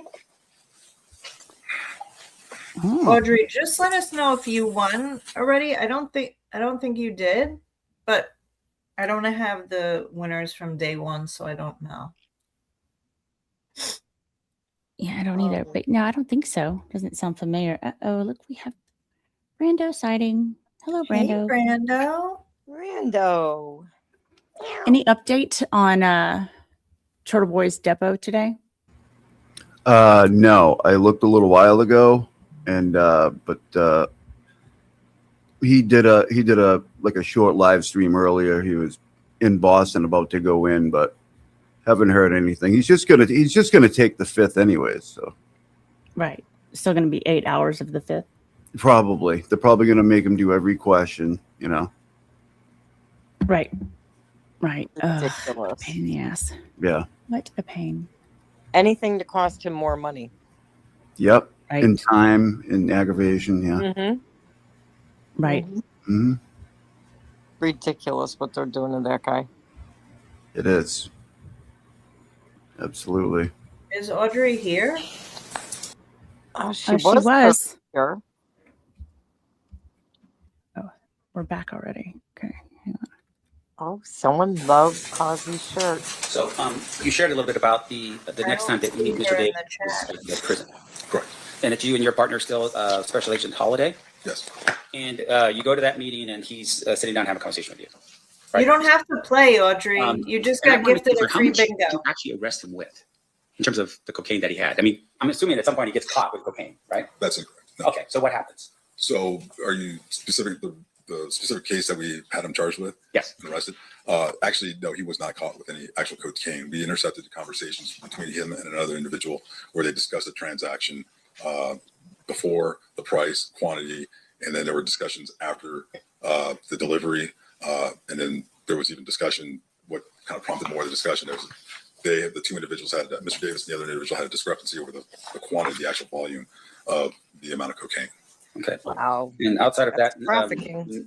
Nothing to your recollection that was more specific about anything to do with the cocaine. Like he never actually got caught with it. He was just having conversations about it. Yes, that's correct. Now, in addition to that, when you're part of the task force, you are looking for potential issues with regards to violence. Is that correct? Yes. And in this particular case, had you ever come across any information in your wiretaps or anything like that of Mr. Davis putting out a hit on someone or green lighting some type of violent act to be caused against somebody? No. No, and that would have been part of it would have been maybe an enhancement under the sentencing guidelines in terms of if you're looking at increasing his amount of time, is that, hey, he's also doing something in furtherance of his self. Violent activity, things of that nature, we would definitely be looking for, yes. Right, and in this particular case, you don't have any proof of that at all. No facts to that. Of him being violent? Yeah. That's correct. Now, there's a discussion here that Darnell Brin was identified as potentially the leader of the Southside Crips. You recall that? It should be at the end of the second 302 that you have. Yes. Now, in terms of that, did you ever verify that information as to whether or not Mr. Davis was lying or not about that? No, I did not personally verify that. And so as of this particular moment, as you're sitting here right now, do you have any facts at all that establishes that Mr. Davis was a shot caller or the leader of Southside Crips? Could you repeat that? Meaning, do you have any facts? Do you have something that says he said on the phone, I don't know what they do. They attended a meeting. I mean, it's like. So I mean, with these gang organizations, there's not like membership cards and things of that nature. It's not like you know, they've got a organized org chart of who is the president, vice president, and this and that nature for the most part. A lot of times it is just word on the street, who runs this area, who's in charge. And it was the way we assessed that Mr. Davis was one of the leaders of the Southside Compton Crips was the totality of information we'd received from numerous informants, witness statements, and things of that nature. And wiretaps and things like that. I'm sorry to interrupt. Go ahead. You got it? Yeah. And I would imagine that because Mr. Davis was a drug dealer, that the money that he was bringing in was probably the reason why he was considered to be a leader in the Southside Crips. King Bob. Because of the money that he was bringing in. Well, I mean the drugs, right? I mean that's really volume of drug. I mean, the leader, the guys who are moving the most. There is weight, no extra the high volume space, drug sales Chucky, are going to be so the use the tape. Right. They're the ones that the other guys are going to go to get their quantities and things like that for sales. Sure. And in this particular case, that's the presumption, right? It's because Mr. Davis was a drug dealer, he would be considered with some status within the Southside Crips. Well, I wouldn't call it presumption. Again, it's a totality of statements from other individuals and information that we got. I mean, it wasn't the fact that he was a drug dealer that all of a sudden alerted us and said he must be a high-level Southside Compton Crip. It was a totality of information from our investigation. Sure. Now, the word presumption, what does that mean, by the way? Presumption that you presume, you're making an assumption. But it's a little bit better than that, right? There are some facts that support whatever it is that you are throwing out there as the. That can be the case, yes. Now, in this particular regard, you talk a little bit about the Lakewood incident, right? It's in your report, I think, and I want to make sure in the 302, this would be. That would be the incident at the mall. And so if you run across before this would be page 4 of your 302, the date 7/14/98. You see where I'm at? It would be maybe the third, the 1, 2, 3, 4th paragraph down. The Lakewood, are you referring to at the mall? Yes, sir. Okay, I'm sorry. Yeah. That's right. Okay. In terms of your presumption, the idea of the presumption, they're telling us that there's some facts that help you to have that presumption, right? Some facts. Can you tell us what facts you have to support that there was even a Lakewood incident that occurred? I'm sorry. You're asking what facts? Sure. We have several witness statements. A term of art. Oh my God. You are aware that those allegedly, and according to what you write yourself, this was a couple weeks before the murder of Tupac Shakur. Marcus, who lived at the Southside Crip neighborhood, was in a mall by himself. a number of Blood Street gang members attacked Marcus and began beating him. When Andrew Henderson and others approached the situation, observed what was happening, they went to the aid of Marcus. They beat up the Blood gang members. That's what you wrote in your careers, right? That's for true. Yeah. Now, in terms of that information, did you ever go to the mall to verify that there was this thing that happened a couple of weeks before the murder of Tupac Shakur, which would have been sometime in August of 1996? Did you ever do that? No, I did not. Now, in fairness to you, sir, Lakewood Mall and that area is governed by a police department. I don't know, is it Compton or is it the next one over? I'm not sure. Yeah, it wouldn't have been Compton. Okay. So, did you ever at any point reach out to that police department and say, hey, can you get us the information on this so we can verify it before we put it into our 302 that a couple of weeks before the murder of Tupac Shakur, there was a beating that took place? Did you ever do that? Okay, so your statement regarding doing it before we put in that was information that was provided to us by Mr. Davis. So at that time, we're just recording what Mr. Davis is telling us. Sure.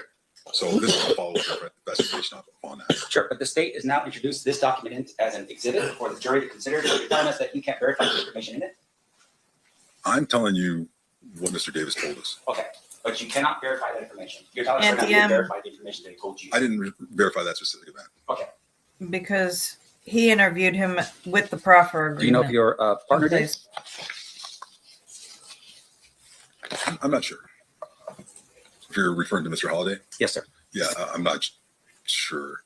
I don't want to speculate yes or no. No, and I appreciate you doing that. I don't want you to do that either. Okay.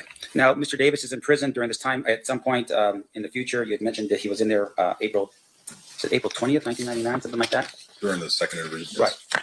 Now, did you at any point ever look at his, while he was in there, how he was doing, anything like that? Any write-ups he might have had while he was in there, anything like that? From the penitentiary? Yeah. No, I did not.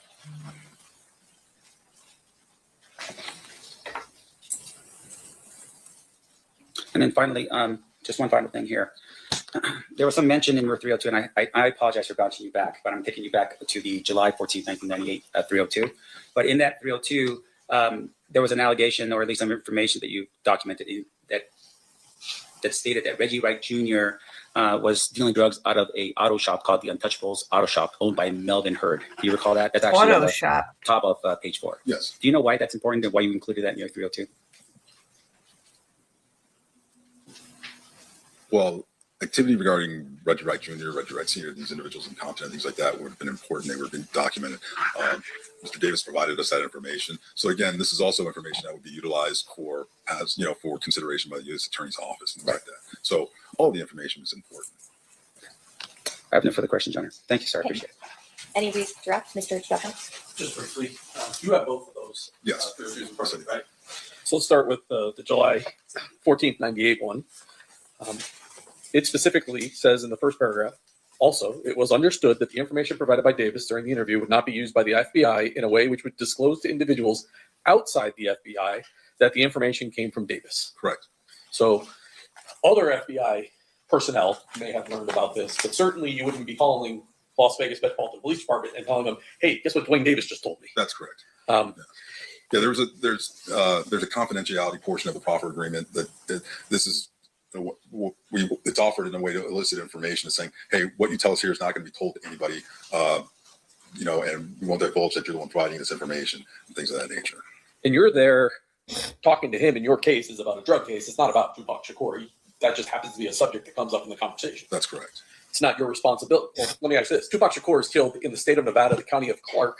Who prosecutes murder cases usually for street level shootings in Clark County?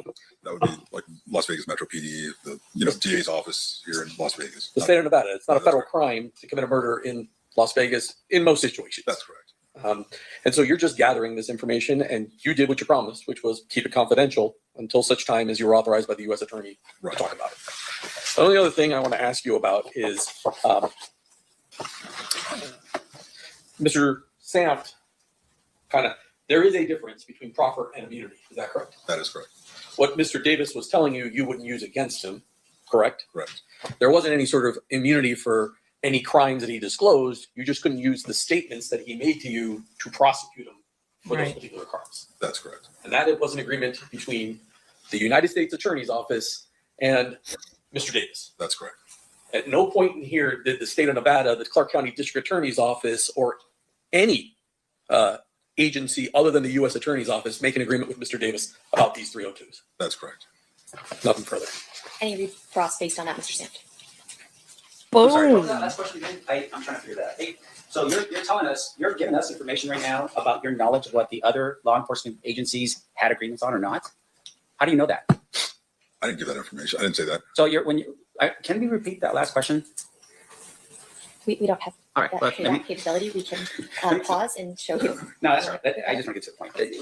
What Mr. DiGiacomo just asked you was that, there were no other agreements with regard to your agreement. Your agreement was the sole agreement between yourself and Mr. Davis, or FBI and Mr. Davis, and no other. United States Attorney's Office and Mr. Davis. I apologize. The United States Attorney's Office and Mr. Davis, and no other entity, right? I think that's how it was put.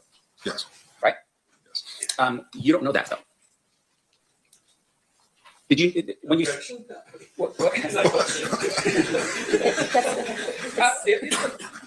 the same, Stricken. You can ask a question. You are not aware of any agreements between with other agencies because you just don't know. You are just here on behalf of the federal government and the FBI. Well, that was awkward. With regard to the interview that myself and Todd Holliday conducted with Mr. Davis on July 14th, 1998, the agreement was between the United States Attorney's Office with the FBI there and Mr. Davis. Nobody else was party to that. Even though this was the joint task force, this was part of No, it was a joint task force. It was the United States Attorney's Office, the FBI, and Mr. Davis. Okay. And with regards to that task force, even though other government agencies were potentially involved in the task force, they weren't involved with regards to this agreement, the proffer. They weren't part of the proffer, is what you're saying, even though it's part of the task force. Correct. Okay. No further questions. Thank you. Anything further, Mr. Jackman? What part of that could he not understand? Wow. A little spicy. Oh, goodness. Star? Yes. Do you want to, I'm going to have to pop off pretty soon. Do you want to stream to your channel? No, or I'll just stay here. Grab the controls. Can you control the video?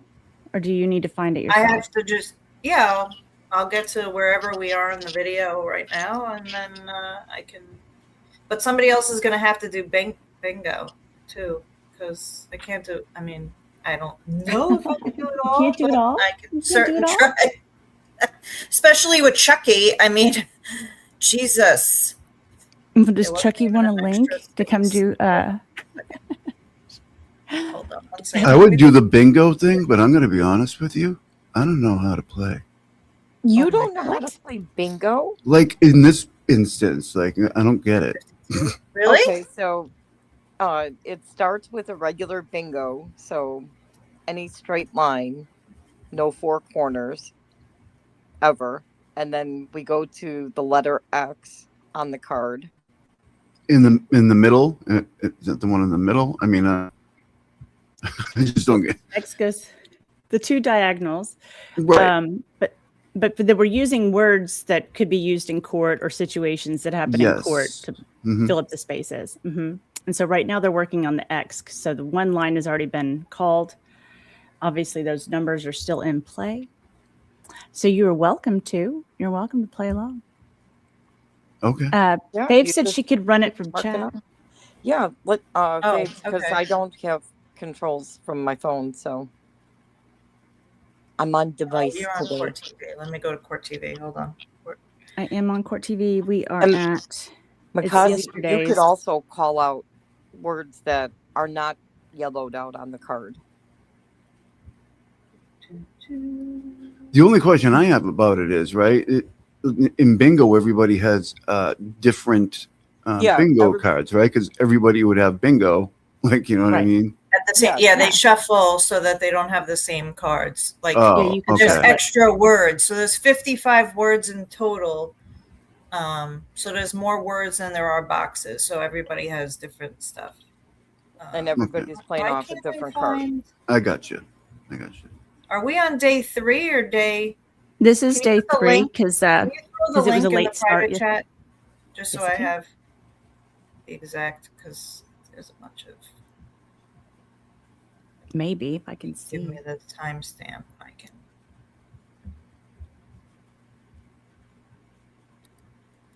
I don't know if it's going to grab the timestamp, but it's one. I'll tell you. Yeah. Because even if you drop, I can still run your show. Right. So no sense in us moving at this point. Okay, it's in the private chat, and we are at the 1 hour, 43 minutes, and 50-second mark. 1 hour.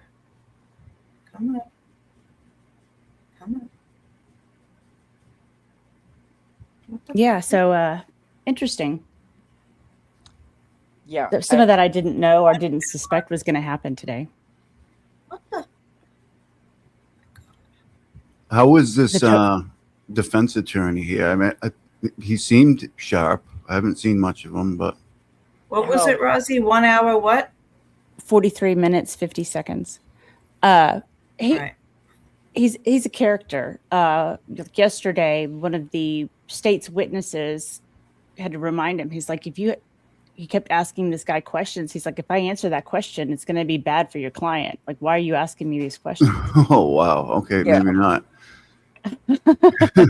he kept looking at Keefe D like, this guy's not helping you, dude. He did better on day 2 when he looked more like Harvey Keitel. He seemed to have more wits about him, because today's questioning, it's like, are you serious? Like, he couldn't even keep it straight that it's a U.S. attorney's office, not the state's attorney's office. Yeah. It looks like Encino Man or something. Yeah, Pauly Shore. That's who he is today. Yeah, that's what we were saying that the other day. Okay, well, I've got a skedaddle. We're leaving town in the morning. I think we're going to be on Venom's channel tomorrow. So I've got some stuff I've got to do to get packed up before we take off in the morning. Just want to make sure everybody can hear this real quick. I mean, unless Kazi wants to start tomorrow, and so whatever works. Nick Starro raid. Nick Starro raid. Well, Sure. thank you, Nick Starro raiders. Hello. Could you guys hear that when I put it on? I could hear it. Yeah. Okay. Perfect. Yeah. All right. Oh, thank you, Malin. Yeah, cool. I'll be listening, folks. All right. Well, thank you, guys. All right. Thank you. I guess absolutely. I'll see you guys in the tubes. Bye. Sounds Does good. that mean I have to show my shoulder? Well, I'm gonna do that. I'm gonna take over with the shoulder business. Oh, there you All right, go. you do it. We're gonna give an Hey, shoulder. Philip Kraft. How are you? Bye, Boosh. No, bye, everybody. Thank you, mods. Bye. Thank you, guys. Bye. And I'm going to go ahead and call MC Kazi has questions. Oh, yes, he does. 23 has been called. So before Is that a bingo? Is that a bingo thing? Yes. It's one of, and the first day I had to beg for somebody to buy a box because we weren't here, and I needed that, but by the time someone bought it, I didn't need it anymore. Everybody else bingoed. Everybody bingoed. Yeah, everybody but me, Kazi. It was so unfair. Put this back up. All right. Sorry that happened. I'm just going to update the banner. I'm not going to put the numbers in chat. So if Faves, if you can just put the numbers in chat for me, that would be great. Yep. She's already on it. There we go. Here we go, guys. I backed it up a little bit so we can. In the United States Attorney's Office with the FBI there and Mr. Davis. Nobody else was party to that. Even though this was a joint task force, this was part of. No, it was a joint task force. It was the United States Attorney's Office, the FBI, Mr. Davis. Okay, and with regards to that task force, even though other government agencies were potentially involved in the task force, they weren't involved with regards to this agreement. The proffer. I mean, they weren't part of the proffer, is what you're saying, even though it's part of the task force. Correct. Okay, no further questions. Thank you. Anything further, Mr. Jackman? No. Ladies and gentlemen of the jury, any questions for this witness? We do have some. Yeah. We'll force him to make us mods. Don't worry, Faves.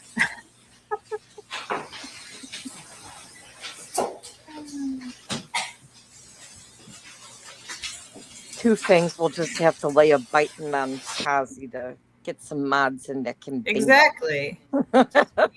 So I mod. just figured out how this bingo thing is done. I didn't know there was a link down the bottom saying hit that, and you get your own. That's what I was wondering. I'm like, Oh, the bingo card itself. Yeah, I didn't know. I guess we didn't tell you that part. Yeah, we should have shared that.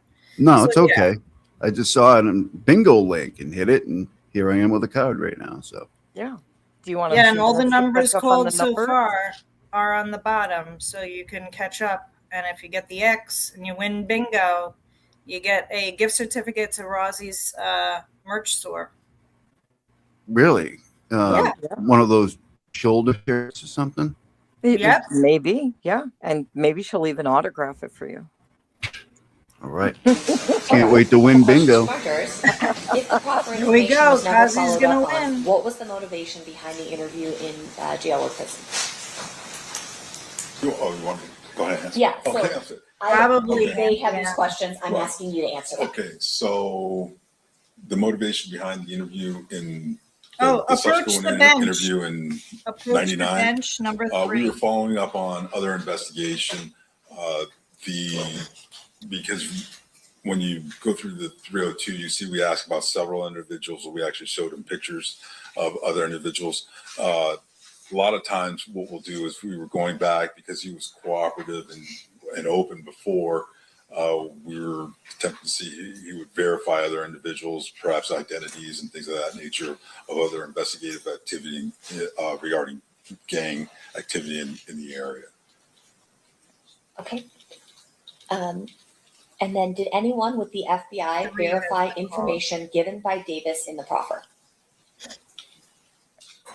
mean, the totality regarding the totality of there was quite a bit of information when we asked about certain individuals and things that he said that we already knew.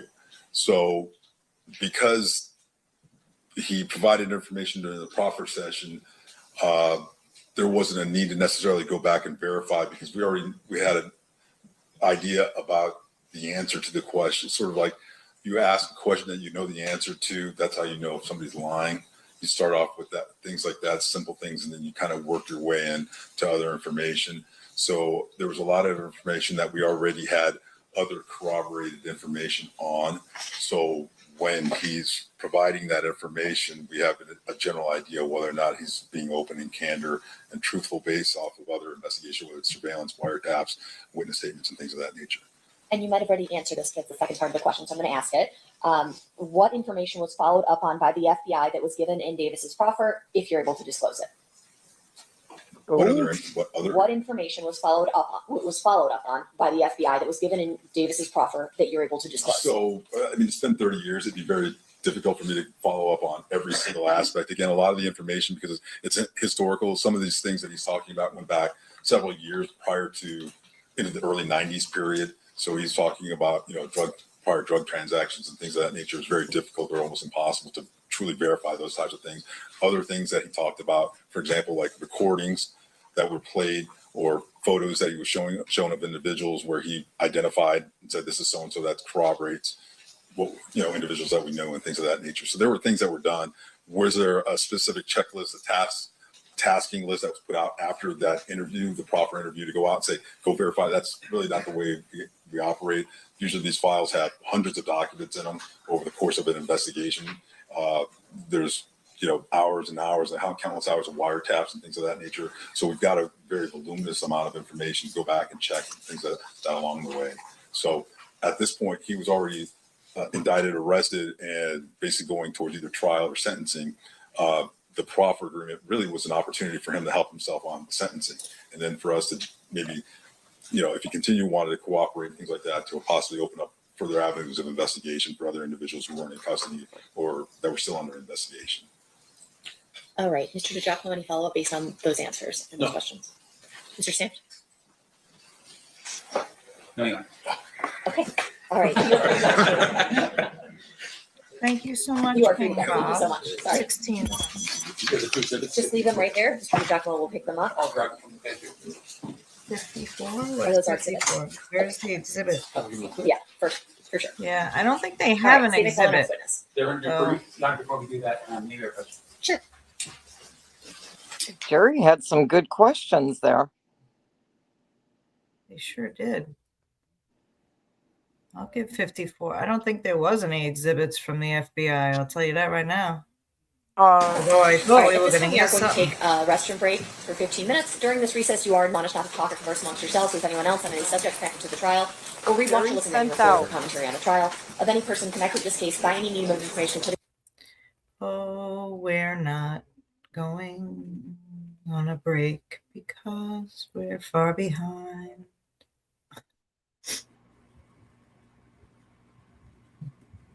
Still on a break. Oh. How long have they been going to, typically? Well, yesterday's didn't start until 4 o'clock, so we finished the day before. Yeah. So, but regularly they start usually. What time was it? 1 o'clock, like I think. 8:30, 9 o'clock in the morning, and they've been going until about 4 o'clock in the afternoon.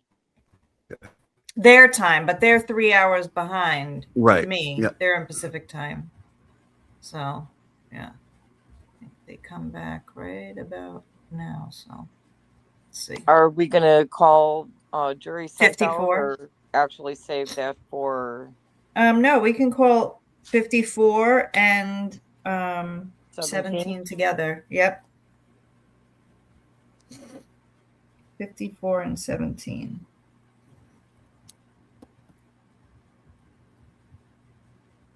Let me update the banner.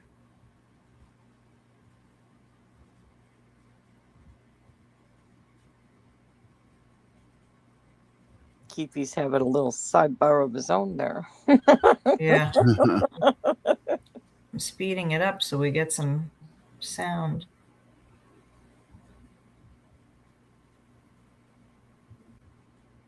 So your computer's all sorted out now, Kazi, or you got it fixed, or do you have to replace it? Yeah. Well, I got a replacement for now. Mm-hmm. Well, I'm having the other one fixed. I don't know what happened either. I shut it down one night, a few nights back. Got up in the morning, turned it on, had the blue screen of death. Yeah, that blue screen of death. And I don't know. I mean, I just turned it off and turned it on, and it was there. It's strange, but probably some kind of update. Probably might have been, yeah. Yeah, sometimes when they, especially with Microsoft, with all these Wave or whatever they're using now from Explorer, they're like throwing 2 or 3 different type of versions happening out, and it's every time I turn on my computer, I've got a default. Yep. Sorry. Go ahead. Sorry. No, I was just wanted to find where they were talking. And whatever this other one is, every other day I've got to fight a default of which one is being used. Yeah. I can't stand PCs. I wish I could do everything through my iPad. I used to actually stream just from my iPad. It wasn't terrible. Using StreamYard? Yeah. You can get the guest app for StreamYard. Mm-hmm. And you won't have any issues on the guest app for iPhone or Apple devices. But don't they have the feature like you can't share screens or something like that on iPad? Yeah. It's not as easy to do it on your iPad. That's true. And that's huge. But if you're a guest though, it's easier to be a guest on someone else's channel to do it from your iPad than a PC. Right. But yeah, when you're going to share that much stuff, then you really need to be on a PC. I would agree. Unless you got a really souped up iPad or... Yeah, I don't. Mine's old. It's a decent one. Yeah, you should be okay. You then should try it. Try getting the StreamYard app for the iPhone, and also get the StreamYard guest app. So this way, no matter if you're on any device, even if you go on as a guest, StreamYard won't default your sound or anything. No. It works really smooth. And I looked into Streamlabs, and I'm like, I don't get No. Oh no. Oh my God. No, if anything, and Rumble too. Rumble Studio. There's like no buttons to push, and I still don't get it. Like I don't even know what to do. And there's like StreamYard. I don't know. It just seems like the easiest application to me to actually stream. Yeah, me too. So definitely. I'm like, I don't really want. Look at this, Sister Sal giving 5. That's amazing. Thank you. Hold on, I have something for that. Do I have something for that? I do, but where is it? It's all the way down at the bottom now. Hold on. You like me right now. You like me. Oh my God. It's awesome. Thank you so much. All right, let's do this.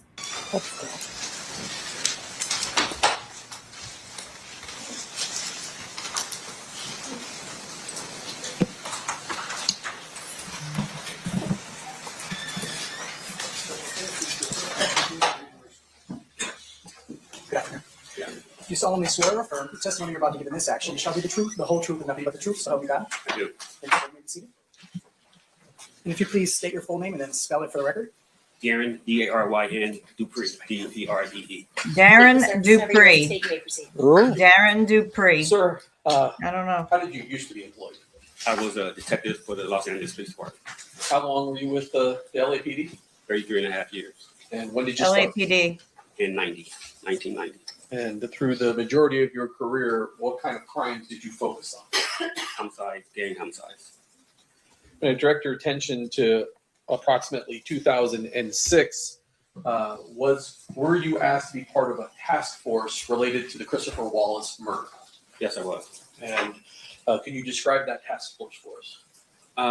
Robbery homicide, homicide specials, Los Angeles Sheriff's Department, FBI, ATF, and DEA were all a part of the task force. And was there a precipitating event that caused the 2006 task force to be formed? Yeah, Christopher Wallace's mother filed a lawsuit against the Los Angeles Police Department. And what was the allegation in the lawsuit? That there was police officer yes. involvement in his death. Sister Sal can purchase a box. Absolutely. Yes. Let us know what box. What was the purpose of the 2006 task force? To uncover, first of all, if there was any police officer involvement, and also to hopefully solve the Biggie Smalls murder case. Now, by 2008, this is 11 years after the homicide. I assume that there was records that the LAPD would have gathered initially in the investigation in the ensuing 11 years that you had access to. Yes. Did you guys, or did the task force formulate a plan as to how you were going to go about investigating the Christopher Wallace murder? Yeah. There was rumors that this was a war between Southside Compton Crips and Mob Piru, Puffy Combs label Bad Boy, and Death Row Records. So we started there. And that consisted of coming to Vegas, getting all their files, getting up to speed on the Tupac murder, although we weren't investigating it. We just wanted to get up to speed on it. And then starting there, everybody was a suspect at that time in the Biggie Smalls murder. At the time you come to Vegas and learn what information the Las Vegas Metropolitan Police Department is, who is the detective that you're having the contact with from Metro? Detective Dan Long. At some point, you go back, you begin investigating. Did you have any suspects that you identified and wanted to potentially look at? From the initial investigation, Southside Compton Crip possibly had something to do with the murder because they weren't paid for the Tupac murder, and then also Death Row Records, that they were involved because of the retaliation for the Tupac murder. So, like I said, everybody was a suspect at that time. During the course of the investigation, did you at some point focus on a person identified as Duane Davis? Yes. Do you see Mr. Davis here in court today? Yes. You put him out to describe something he's wearing. He's at the defense table with a blue shirt and a multicolored tie. May the record reflect the identification of the defendant. Is he wearing a jacket or no jacket? No jacket. No jacket. So reflected. How is it that, how is it that you target Mr. Davis? The vehicle used in the Christopher Wallace murder was a Impala. Mr. Davis had an Impala, and they had impounded it early on in the investigation. So we started with him. And did you have information related to what his position was in the Southside Crips? I mean, we knew that Mr. Davis was the man with all the money in their hood, in their neighborhood. Now, you said that you, what was your role in the task force? I was the lowest level, bottom of the food chain detective. Hey, Miss Vixen. I was a gang expert, and I knew a little bit about the rap industry. So that was that's how you got brought in? Yes. The Southside Crips, did they have kind of two crews associated with them? As far as I know, yes. And one of those crews, the Burr Street crew, who was that sort of generally headed by? It was Keefe D, amongst others. The Glencoe crew, who was sort of the leader of that group? From what we gathered, Darnell. How is it that you're going to go about investigating Mr. Davis for the Biggie Smalls murder? What's your plan? Hold on. I had never worked with the DEA, FBI. I was a homicide investigator coming in. So above my pay grade, they created Hold on.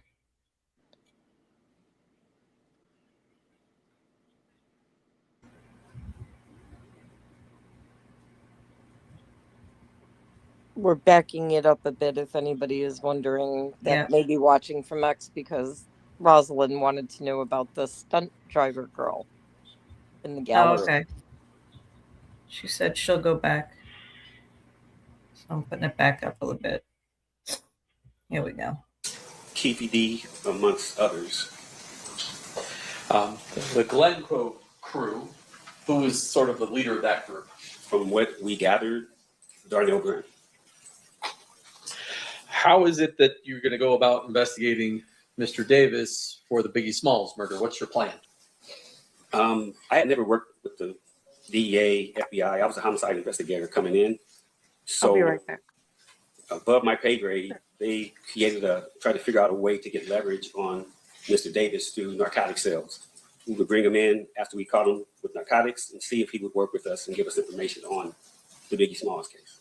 And were you able to gather enough information to potentially arrest and charge him with narcotics? Yes. And how much narcotics are we talking about here?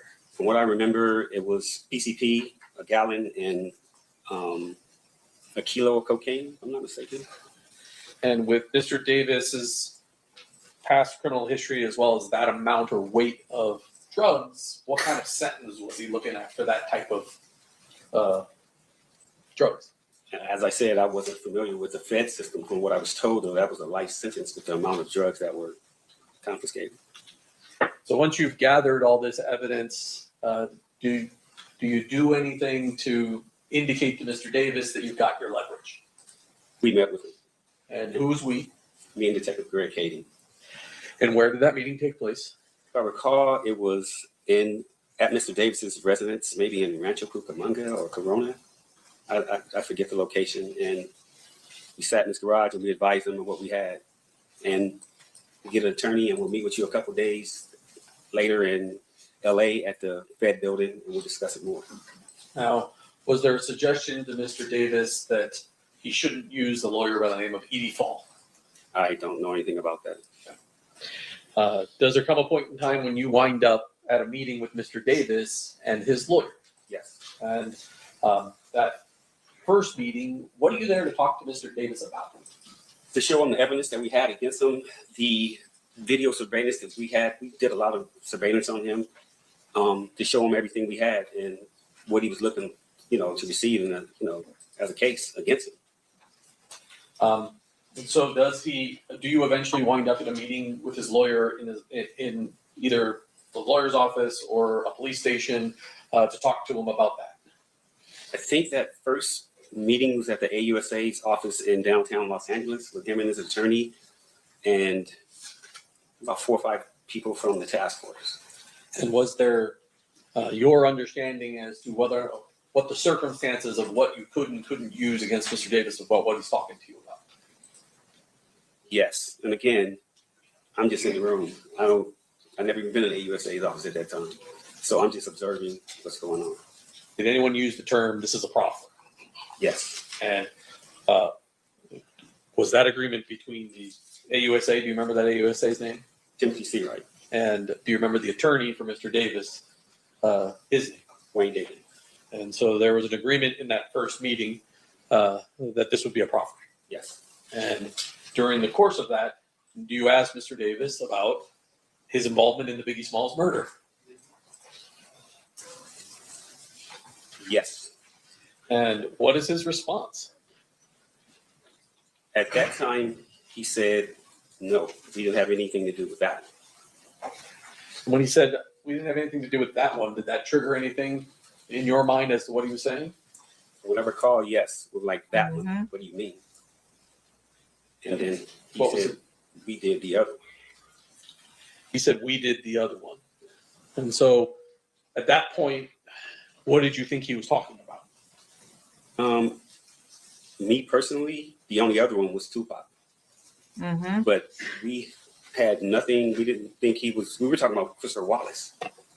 We didn't ask him any questions about Tupac. He offered that on his own.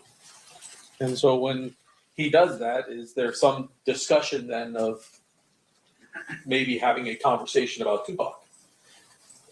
It was a surprise to us. Number one, we were shook. We were surprised.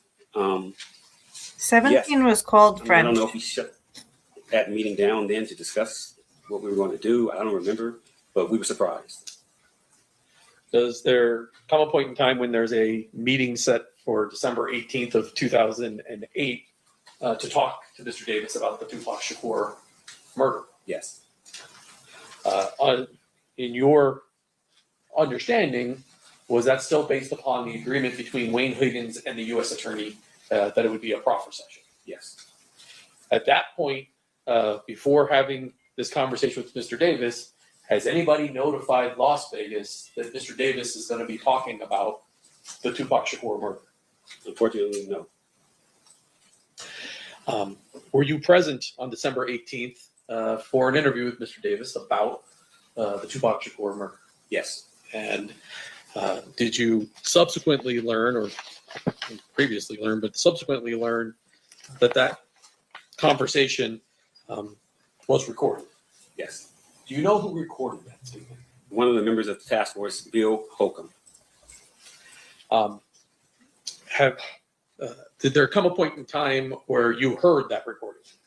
Yes. And Judge, I have marked as State's Proposed Exhibit 117, which is the actual recording, and 110, which is the transcript of that recording. I'm not from it this time. Any objection?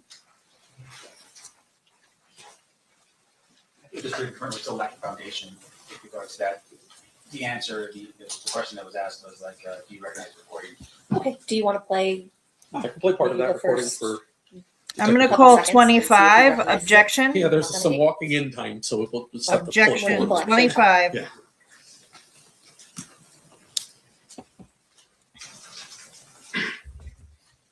I'll just jump forward. Hopefully.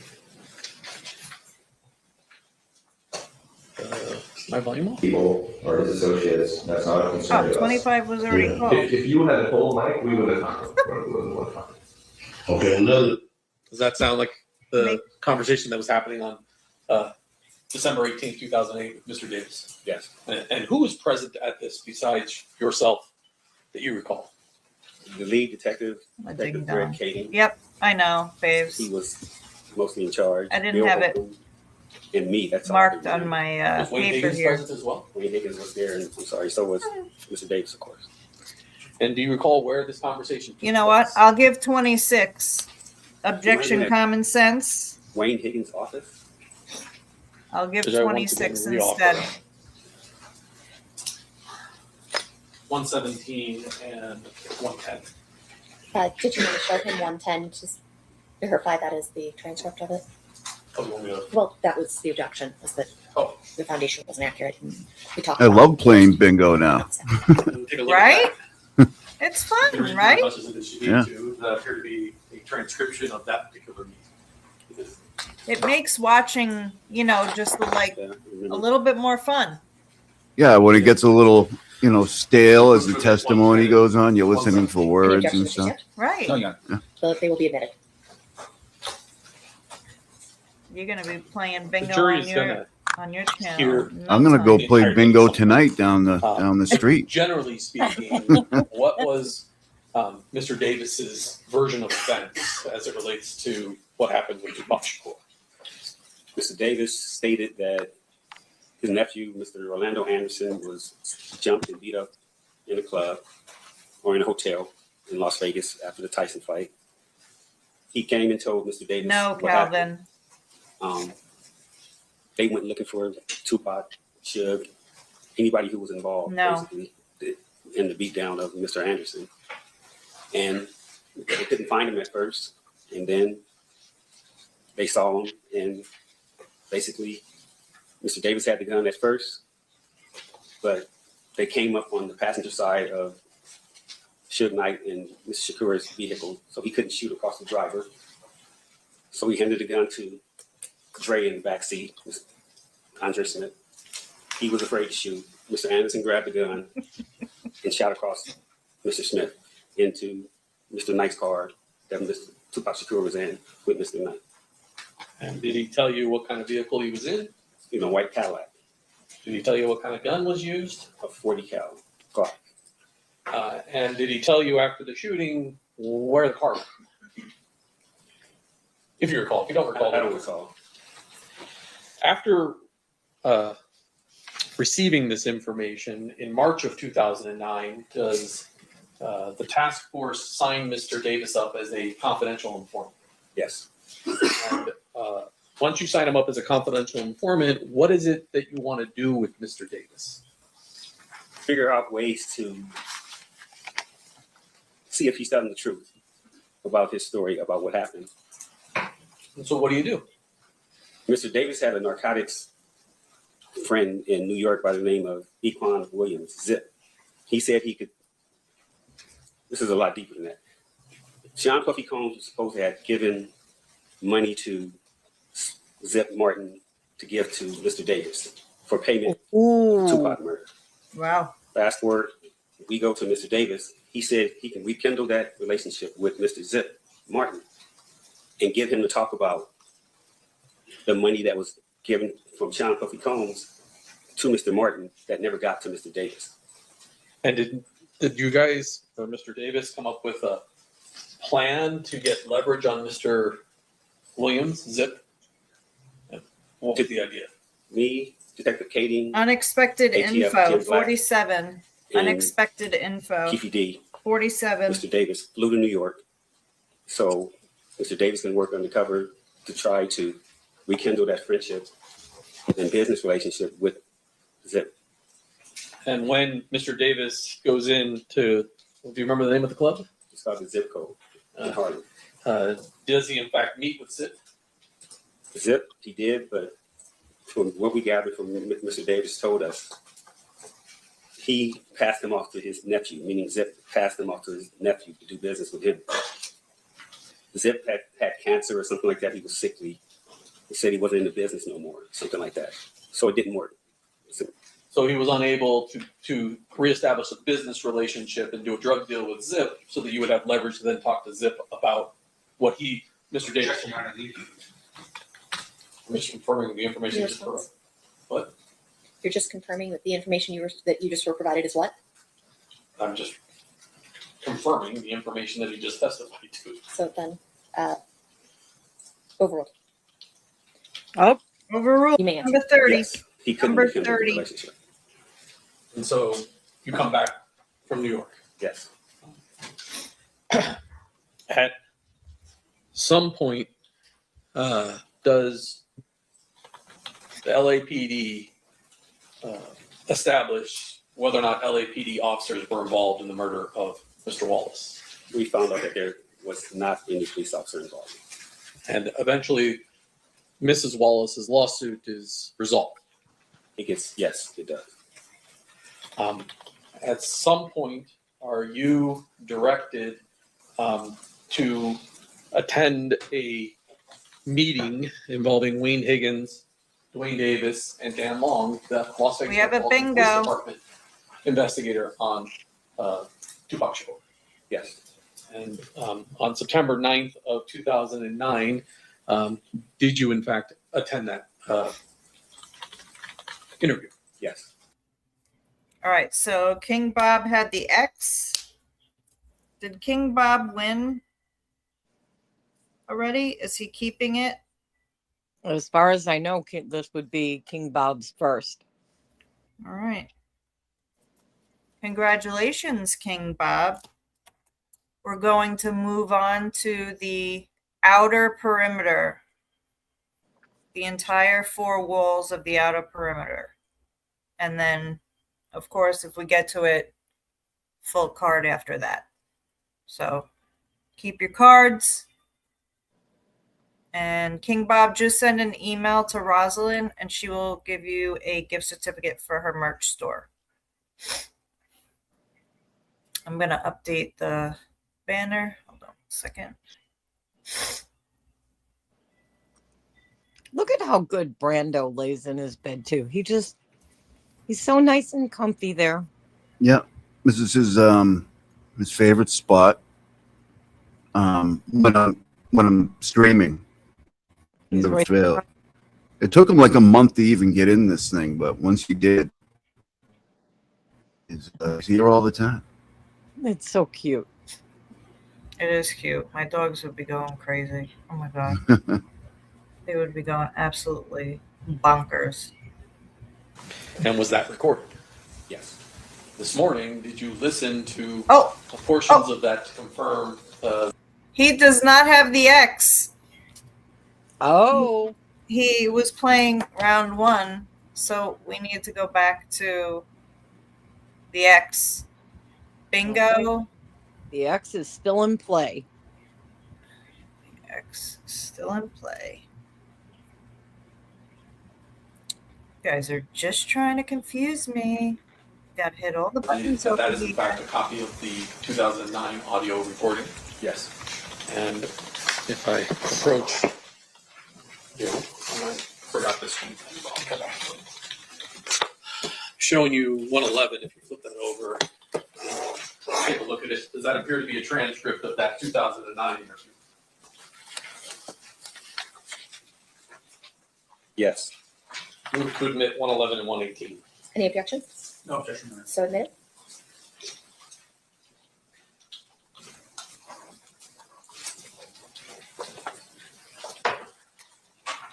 Finally, and I forgot to do this, during the conversation on December 18th of 2008, did you have some sort of chart that was put in?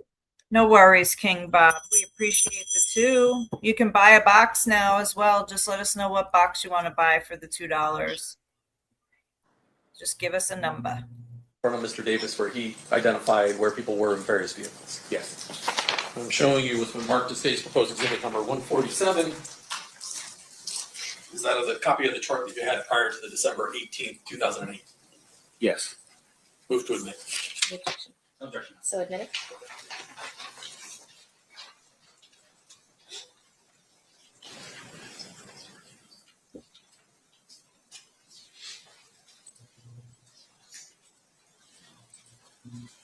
Thank you, sir. I pass the witness. Cross-examination, Mr. Stiff. It's 2.5 hours. I don't play with him on the stand.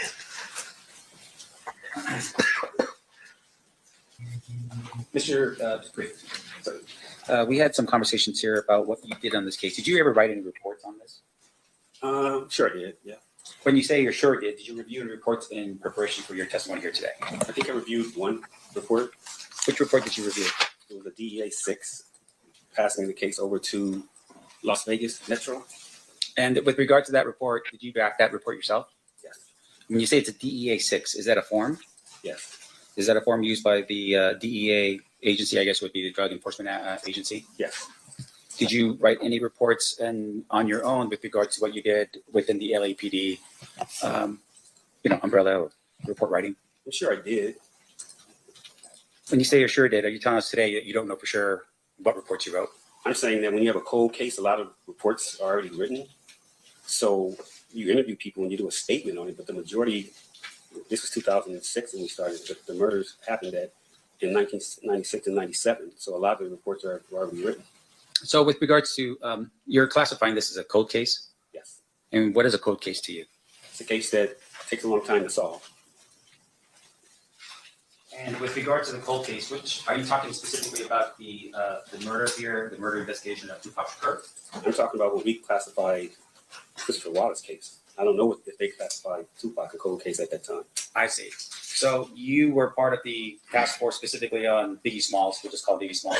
That's why we started the task force, because of the lawsuit. All right, and you are classifying that as the cold case. Yes. So all your work would have been under the Biggie Smalls investigation, not necessarily under the Tupac case that we're here for today. Yes.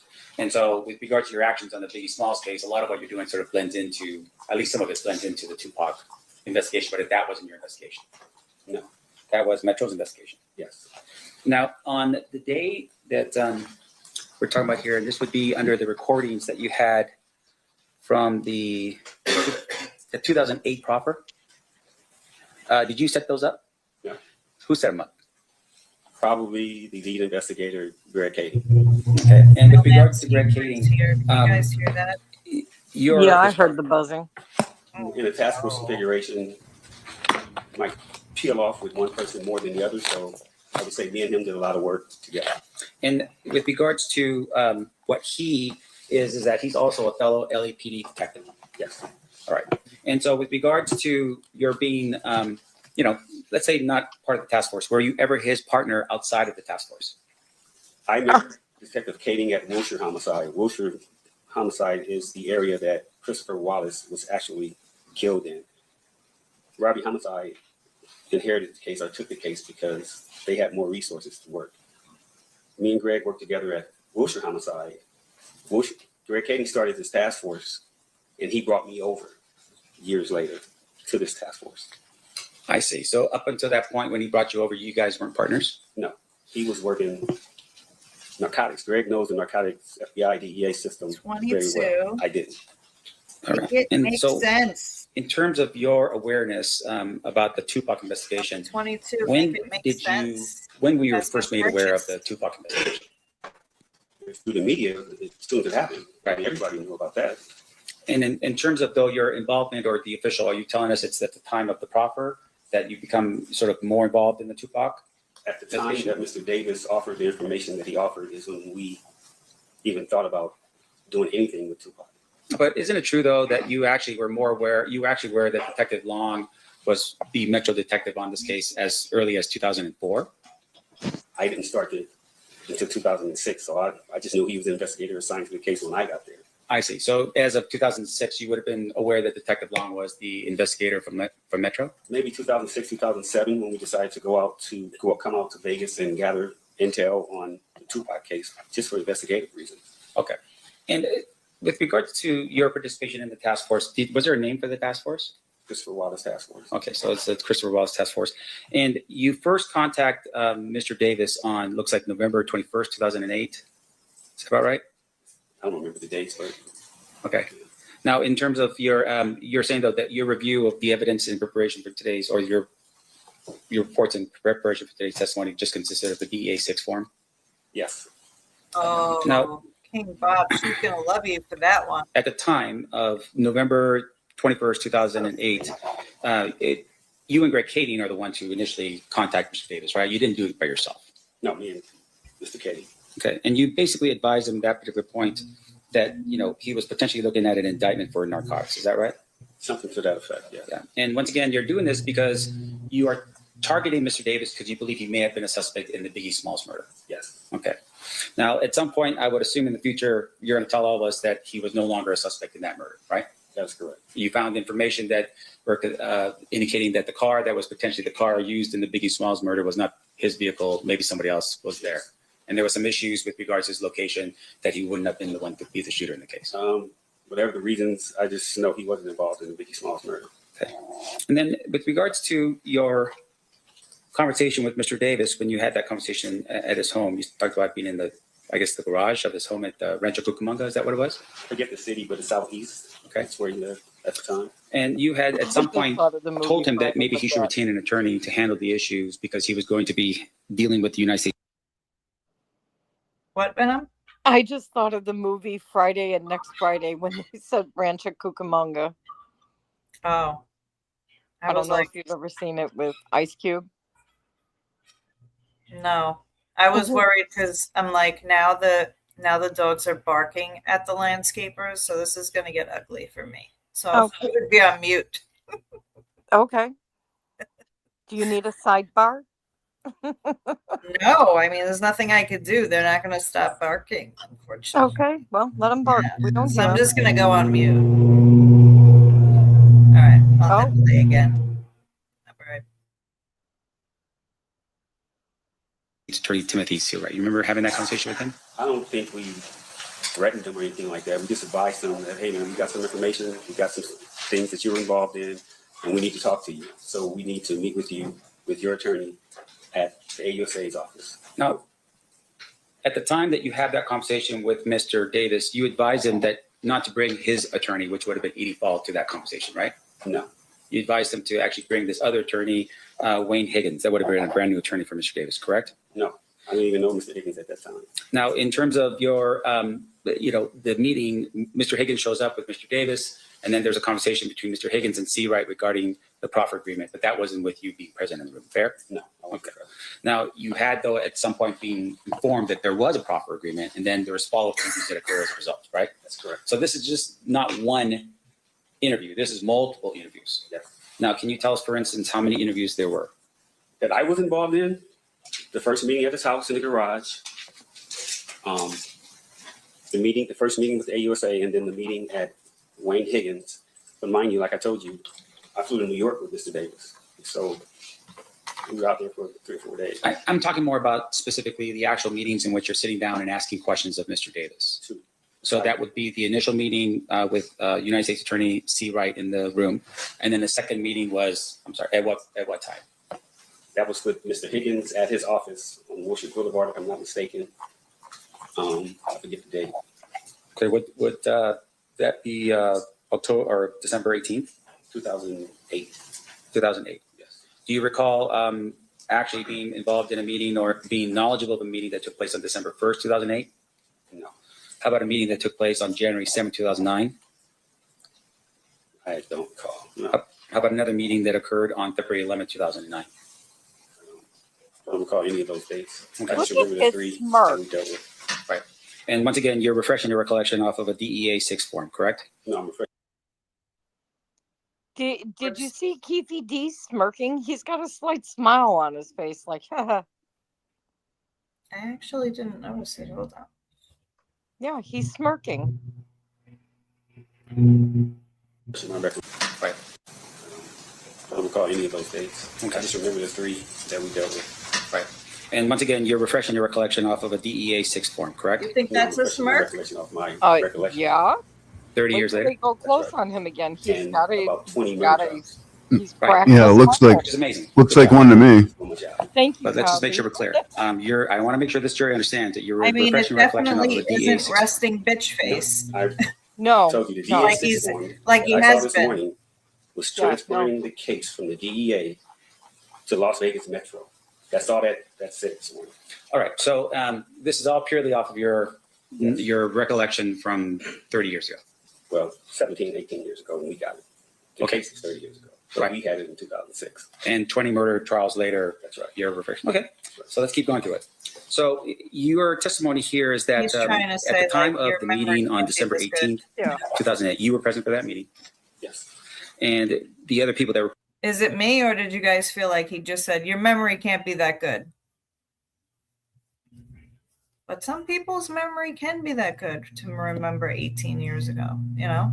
Yeah, I mean, This is a big, these were big cases. So for them, I would buy that they remember a little bit. Yeah, this wasn't just a random police call for nuisance or, Right. Yeah, it's the most major thing that's probably ever happened in their life. Right. Exactly. Especially to have two big rappers within 6 months of each other be unalive. So. And Mr. Davis always seeming to be somewhere around. Okay. Yeah. Actually, I zoomed into him. I don't think he's smirking it. I think it just looks like it from here. Right? It's definitely not the resting bitch face he's had on. No, no. It's not a smirk yet. It's a half smirk. He definitely had some smirking and half smirking going on. Like right I here. feel like he knows the I feel like he knows this guy or whatever. Like I just feel like there's like some sort of good rapport, because this is the first time his face has changed from like full resting bitch face. Yeah. Well, I mean, the detective did say they flew to New York together, so Right. So I think that's what's changing his. There was a little bit of bonding time. Yeah. Awkward. Present for that meeting was Detective Katie, LAPD Detective William Holcomb, FBI Special Agent Bennett. Yes, I didn't mention him, but he was there. Yes. Okay. And then was Holcomb. anybody else there present? Hardly knew him. Mr. Davis and Mr. Higgins.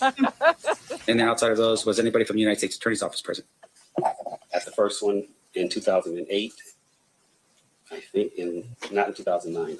For sure, not 2009. I can say that. Okay, but I want to make sure we're precise for this jury. On December 18, 2008, was the United States Attorney present for that meeting?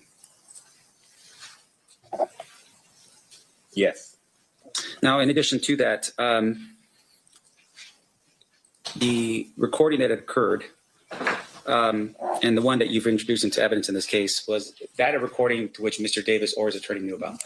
Which one, 2008 or 2009? 2008. Any 2008? I don't know.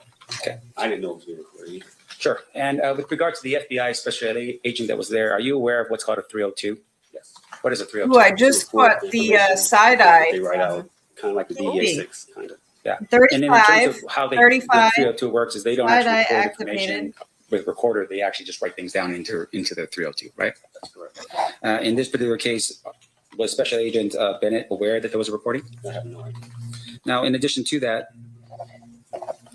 on March 9th, you had said that something that he was, I guess, activated as a confidential informant. So I think it's around that time period, right? Of 2009.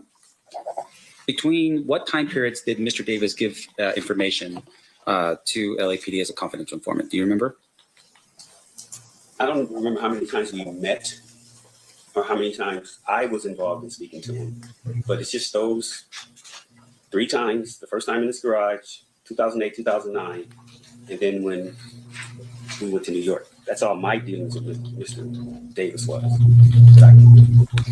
Now, the December 2008 proffer that you were part of, did you verify any of the information that Mr. Davis told us? Yeah. We were trying to verify as much as Hey, Dan Davis. Okay. Well, tell us Thanks the for efforts. stopping by. Can you tell this jury the efforts that you made to verify the information that he gave you in 2008? Flying to New York to try to get the relationship with Zip, Mr. Martin, because he was involved here in Vegas with the murder and the large sum of money that was supposed to be given to Mr. Martin to give to Mr. Davis. So that's why we flew to New York to try to get that whole thing going. Right. And based upon your efforts in New York, were you able to verify that any of that information to be true? No. Now, in addition to that, there was other information that Mr. Davis gave up in 2008 in December. Did you verify any of that other information to be true? I don't think any other information that he gave us was anything except the murder of Tupac. Sure. Did you at any point verify, for instance, the people that he identified in the vehicle? No. You are aware, of course, that some of the people that he had identified in the vehicle were still alive in 2008, right? One was. Who was that? That was Terrence Brown. Okay. Did you ever verify that Terrence Brown was in Las Vegas at the time of the murder? He never got a chance to. Why not? As I said, our first course of action was to tie in Mr. Combs, the money, and work back from there. So you fly to New York, it's a bust, you fly back, and then you never follow up on what happens with regards to Mr. Brown? I didn't. You're part of the task force. Do you know if anybody else on the task force verified that information that Mr. Brown was in Las Vegas at the time of the shooting? No. Now, in addition to that, we talked a little bit about the type of scenario that Mr. Davis is in, right? He's being targeted as a potential suspect in the Biggie Smalls murder. You develop information about him being a drug dealer, right? Yes. And you had said, I think there was it how much time was he looking at? Life sentence? I think so, yes. Right, pretty heavy sentence, right? Yes. And so you had also targeted the idea, though, that it wasn't just him moving some large amount. It was people coming into his house, potentially his family. People could be arrested, his friends, for instance, that was part of that, and they all could go to prison, right? I will say this. Mr. Davis took the hit for a lot of people in his family and his kids, his wife, but that's why he did a lot of the stuff he did. I will say that. And I appreciate you saying that. And so in essence, he said, okay, this is all on me. I will take the hit for the family. Yes. Now, in terms of the way that you recall how he describes what happens and so forth, you had mentioned that he's in the car, he drives up next to the other car, and then he gives the gun to the back seat because he was going to do the shooting. Then he gives it to somebody else. And then I guess it was Dre said, no, I can't do it. And then Orlando fires the gun. Yes. Okay. So the four individuals that in the car would have been Mr. Davis and then Mr. Brown, driver, and then Mr. Smith, and then Mr. Orlando Anderson. That's correct. Okay. Do you, at some point, these people come back to Compton, right? Were there any, as far as you know, did anyone attempt to kill Orlando for being the shooter in the vehicle of Tupac Shakur? I don't know if anyone tried to kill Mr. Anderson, but a lot of other people got shot and killed. Sure. And so what other people that you recall were being shot and killed? I don't have the list of people who I know. Darnell Graham got shot, and then an 11-year-old girl got shot. Off the top of my head, I can remember those two. Right. It was war. Compton's 10 square miles, and all of these people know each other from growing up. It was people standing, hiding out, walking the streets. But in terms of the four that's in the vehicle, was Mr. Smith shot? No, not that I know of. And what about the other person, Mr. Besides Mr. Davis? Mr. Brown? Yes. Number 11, hearsay. And then with regards to Mr. Davis, was he shot at? No, not that I know of. And once again, this idea is we're talking about a very compact area of Las Vegas, 10 by 10 miles, multiple blood and crip gangs just encroach upon one another, right? Yes. Basically like a powder keg. Street by street. Right. And in terms of retribution, pretty clear this would be an immediate thing because Tupac Shakur was shot and killed. Yes. And Death Row Records, as a member of the Mob Piru, would have been definitely out for blood on that. Yes. But none of those four individuals were shot at. No, not that I know of. Yeah. And in fact, just to make sure I'm clear, Orlando Anderson was actually shot and killed probably about a year and a half later, right? Unrelated, yes. Yes. And it was unrelated, meaning that people that he got into a gunfight with was actually other Crips. Yes. Right? And it was over money, as far as you can recall. Yes. Yeah. And in gang terms, now, there was some discussion. Immediate. Are you aware of a person by the name of Darnell Brent? Not immediate. It's first chance we get, which could be a day, 6 months, a year, 5 years.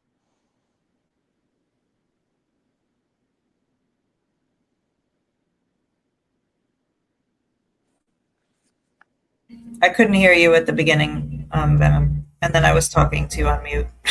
Oh, I just said that when they're talking about immediate reaction from gang retaliation, it could be a day, 6 months, a year, 5 years. It's whenever they get the best shot at. Right. What does that even mean? Yeah. Yeah. Yeah. And, to do it right away would look really suspicious, right? So you would think that they wouldn't. Oh, no. Gangs will do it. Gangs will do it right away for the recognition, but they usually try to pick their moment to put a statement on it. Yeah, maybe. I mean, I would have. Well, I don't know. I mean, if they want to get credit for it and they want to be proud about it, I guess they would do it and not care that they got caught. But I guess normal people would do it right away because they don't want to get caught right away. Right? It would be more suspicious to do it immediately. It's just great. This whole, this is a trial. I mean, like one we've never seen before. Like this thing is all over the place with all these murders that are happening. Yeah, the gangs and the drug dealers and the. I mean, by his own examination of the witness, you had 2 weeks of retaliation going on the streets to where an 11-year-old girl was, shot and killed because of retaliation that was going on because of Tupac Shakur.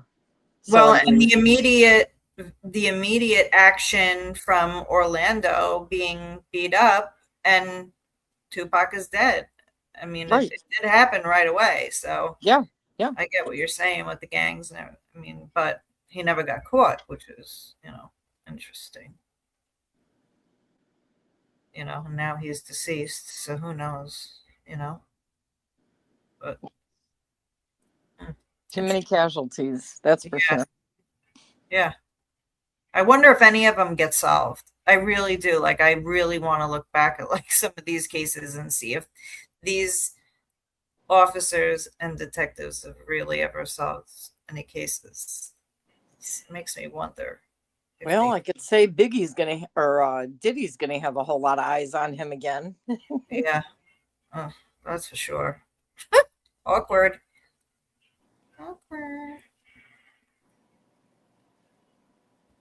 Yes. Darnell Brim is, and I think there was some discussion about there was 2 different sets in the Southside Crips. Yes. One set was the Burr Street set. Correct. And that would be Burr Street where Mr. Davis lived on. Yes. As well as members of his family and so forth, right? Yes. The other set was the set that Darnell Brim was in charge of. From what I hear. I never worked Compton PD, but from what I hear, yes. Okay. And with regards to Mr. Brim, he was killed pretty much immediately after the shooting of Tupac Shakur. Mr. Brim is still alive as far as I know. Oh, you're right. He was shot though, right? He was shot. And then he went to prison for some unrelated matter, something to do with drugs. That was messy. Yes. Okay. Now, in terms of Mr. Brim, was there ever a conversation with Mr. Brim to determine or have questions asked with regards to Tupac Shakur? When we started, again, I started in 2006. Those questions would have been initially asked of Mr. Brim when he was shot in 96, 97. Those types of things we could have gotten to. Yeah, I'm calling BS. Like I said, our first course of action was to solidify where the money came from. If Mr. Combs was involved, and was Mr. Davis telling the truth about being paid for the murder of Tupac Shakur. And outside of that, any additional sort of boots in the ground discussions or investigation in Compton was handled by somebody else? The initial, the preliminary. Right. And if we would have gotten to that, we probably would have talked to people, but I'm sure that they were talked to already. This is on a Fed level trying to get a RICO case against people. Okay, this is a whole different level of Compton. Sure. This is FBI, ATF, DEA. This is trying to solidify that Death Row Records and was built on narcotics and Bad Boy Records. Now, you don't understand this, but I'm from the hood. Everybody knows it was, okay? Everybody knows that those record companies were started with the sales of narcotics. That's right. The feds were looking at a RICO. We cared about the murders. So this was chasing the money. This was chasing John Combs to see if he was involved with, the hit on Mr. Shakur. And so once you determined that, he's given information, not because of Biggie Smalls, but rather because of Shakur, you never once reached out to Metro at that time to say, hey, Las Vegas, you guys are the ones in charge of this murder. Come down to have an interview with Davis. The decisions were, again, way above my pay grade and our command staff, whoever made that decision to keep it in-house and for us to handle it on the Fed level, because it would have spread all the way to Las Vegas and not notify Las Vegas Metro at that time, wasn't my decision. I see. So had it been somebody up the chain, maybe even the United States Attorney. Whoever. Yeah. Okay. That's not your fault, mate. No, I'm just a soldier. Okay. Right. I appreciate that. Now, in addition to that, sir, your in terms of the information we're talking about here, at some point your other LAPD detective leaves the LAPD. Greg Haiti. Yes. In 2011, I think. And in 2011, I believe he publishes a book. Yes. And that book is called Murder Rap. Yes. Did you read that book? Parts of it. All right. And fair to say, of course, is that if you saw something in the book that was not accurate, you probably tell Greg Kading, okay, this is not accurate, this is not right. I wouldn't tell him nothing. That's his version. He did what he wanted to do. Right. Okay, so it's his version of events. You would have been like, okay, this is not right about what I did. I'm just going to leave it alone because that's what Greg Kading interpreted it to be. No, I'm saying I was on the Los Angeles Police Department still in charge of the Biggie Smalls case by myself. And whatever came from any books that. Right. Who won bingo? Did somebody call it? I no? I didn't see anybody call a bingo. Oh, maybe I was behind. Oh well. All right, keep going. Were written. It was my responsibility to make sure that everybody was okay if they were outed in that book. So I'm not going to tell another man what he should and shouldn't do as far as writing a book. If you want to write a book, write a book. If it comes back my way and I got to investigate something you said, then I'll do that. So this individual, Greg Kading, leaves LAPD and takes the Brando clearly wants to play here. From what I hear, Brando, get a something to car. that effect. Meaning he stole the file. Yeah. Something to that effect. Now, in addition to that, he also took the Biggie file, right, with him when he left. From what I hear, I've never seen him, but that's what I hear. Okay. And with regards to the recording that we're talking about here, that recording was a recording that he published, at least brought it out to the public, not you. You will never see me on a podcast, a book, nothing like that. Yeah. So you never have. Now, in terms of though, just your understanding and being in LA and so forth, Greg Kading has made appearances on podcasts and other things as well, right? Yes. And also that would be with documentaries. Yes. But at least you're still abiding by the rules and that kind of thing. You would never do that. I stick to the code. Okay, I'm abide by the streets. You're not gonna see me on here talking about somebody else. This is the only time you're gonna see me talking about what somebody did, sitting in the chair. And I appreciate that, sir. Other than that, you'll never see me doing that. Okay. And with regards to your participation, though, in the interviews, during the time period that you're hearing Mr. Davis talk about these things, were you aware at all that he was recommended that this other attorney step in for his attorney, E.D. Falls, and basically have this conversation? No, to my knowledge from the media, I thought E.D. Falls would have been his attorney. So I don't know anything about that. Again, that was way above my whatever I was doing there. I don't know who made that decision. I never talked to Mr. Davis. I didn't know Mr. Higgins at that point. Okay. So, were you aware that when Metro was finally notified? Yes. When was that? In 2009. Poindexter is Yes, buying the space. Number Did you make that 5. call to Metro? Number 5, awkward silence. Vegas, when we disbanded our unit, our case was going back to our DA. And that was bought for all the Las Vegas Metro. They were going to take Brando, their that was case. for you. So somebody in our chain of command reached out to somebody in Metro, I guess, and said, "Hey, we got some." Thank you so much, E. Poindexter, for the 2. Box number 5 has been purchased. Information for you. Somebody needs to talk to you about Tupac. I knew Detective Dan Long. It trickled all the way down to us. Either he called me or I called him and set up the interview. Did you tell Detective Long when he appeared here in LA for the interview with Mr. Davis that he had given a proffer in 2008? Yes, I think he was aware of what we had. Unfortunately, he was aware of what we had done to that point, yes. Meaning that you had a conversation with him, say, hey, by the way, there was a proffer in place in 2008. Here's the information. I'm sure I did. I don't recall if I told him immediately or whatever, but he was aware that we had been dealing with Mr. Davis. So, and once again, that proffer agreement between you, the government, or the various people of the task force, plus Mr. Davis, up until that point, there was no violation of that agreement, right? Not to my knowledge, I don't know.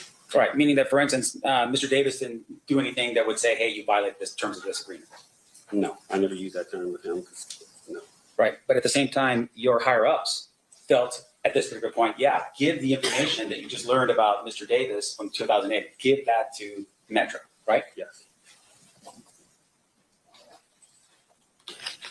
And once again, and I want to make sure I'm clear because I don't want to forget this question. You didn't verify anything outside of the P. Diddy potential payment that was the part of that you were looking at. Yes. So everything else would have been going back to Detective Long to do his investigation in Las Vegas about the information given to him by Mr. Davis? I mean, he was going to be aware of that, yes. Okay.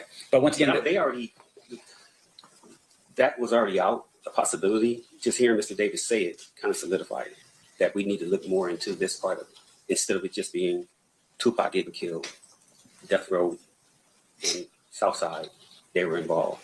Yeah, but you know, I think we're here for a slightly different purpose. We're in Las Vegas, and we just want to know what facts were presented, or at least established, with regards to the situation. You're telling me Detective Vaughn would have been willing to verify whether Mr. Brown was here in Las Vegas, whether any of the other individuals in the vehicle that was represented to you was actually here in Las Vegas to establish that, right? That was his job, not yours.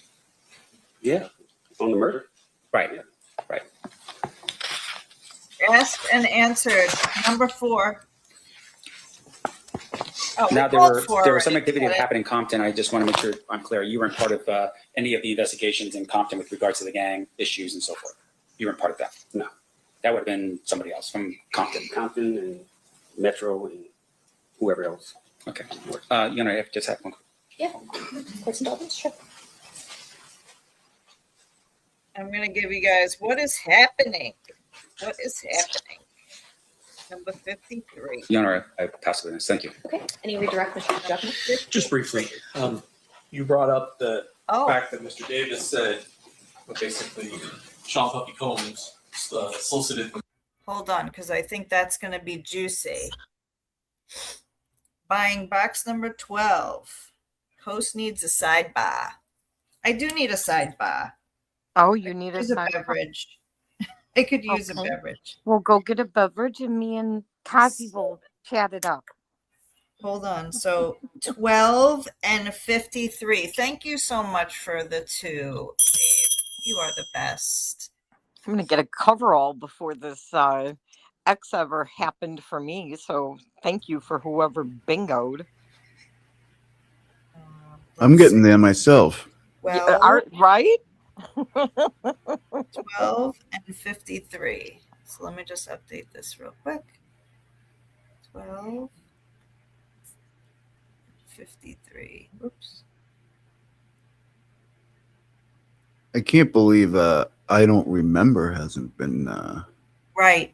Yeah. Yet. So, well, you can call it if you want. If you hear something we don't, or want to call a box, you can. Okay.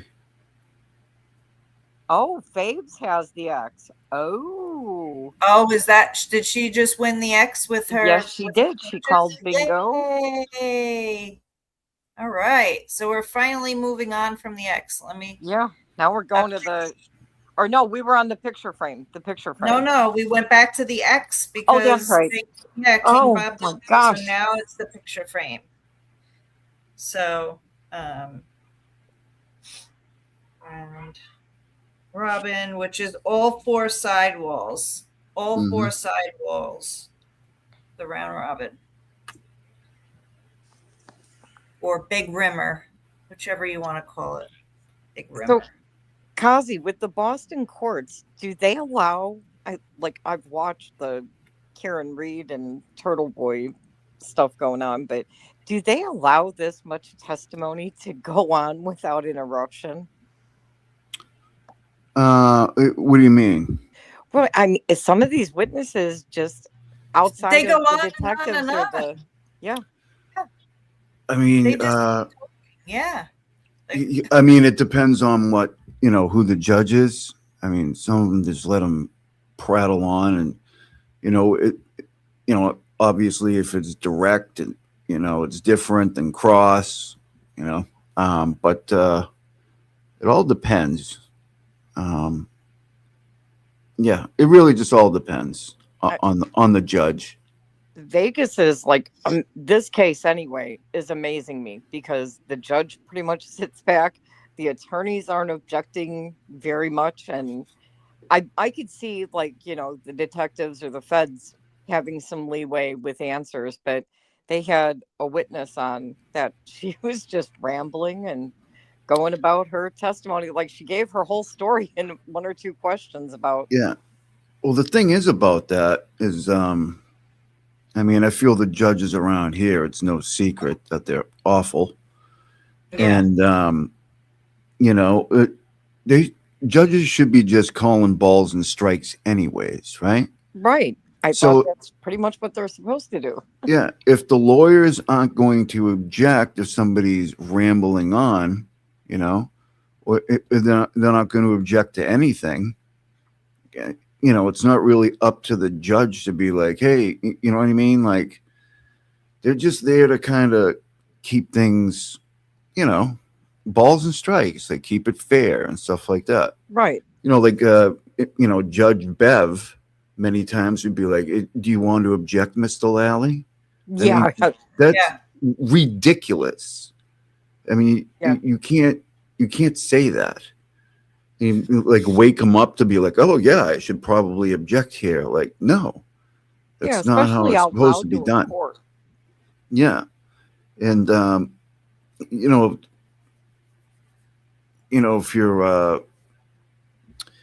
if you're on cross, you know, and you give leading questions, people can prattle on for a while, you know. So yeah, I mean, I'm like I said, I could understand giving way when you've got a detective or a fed up on the stand and they're giving their testimony. Of course, you want them to give the fullest possible answer, but I'm amazed that either attorney, whether it's been direct or cross, that they've sat back and just let them talk. And then, like, I would have interrupted the defense attorney when he was asking 2 or 3 questions at one time with the last witness. Yeah, like compound.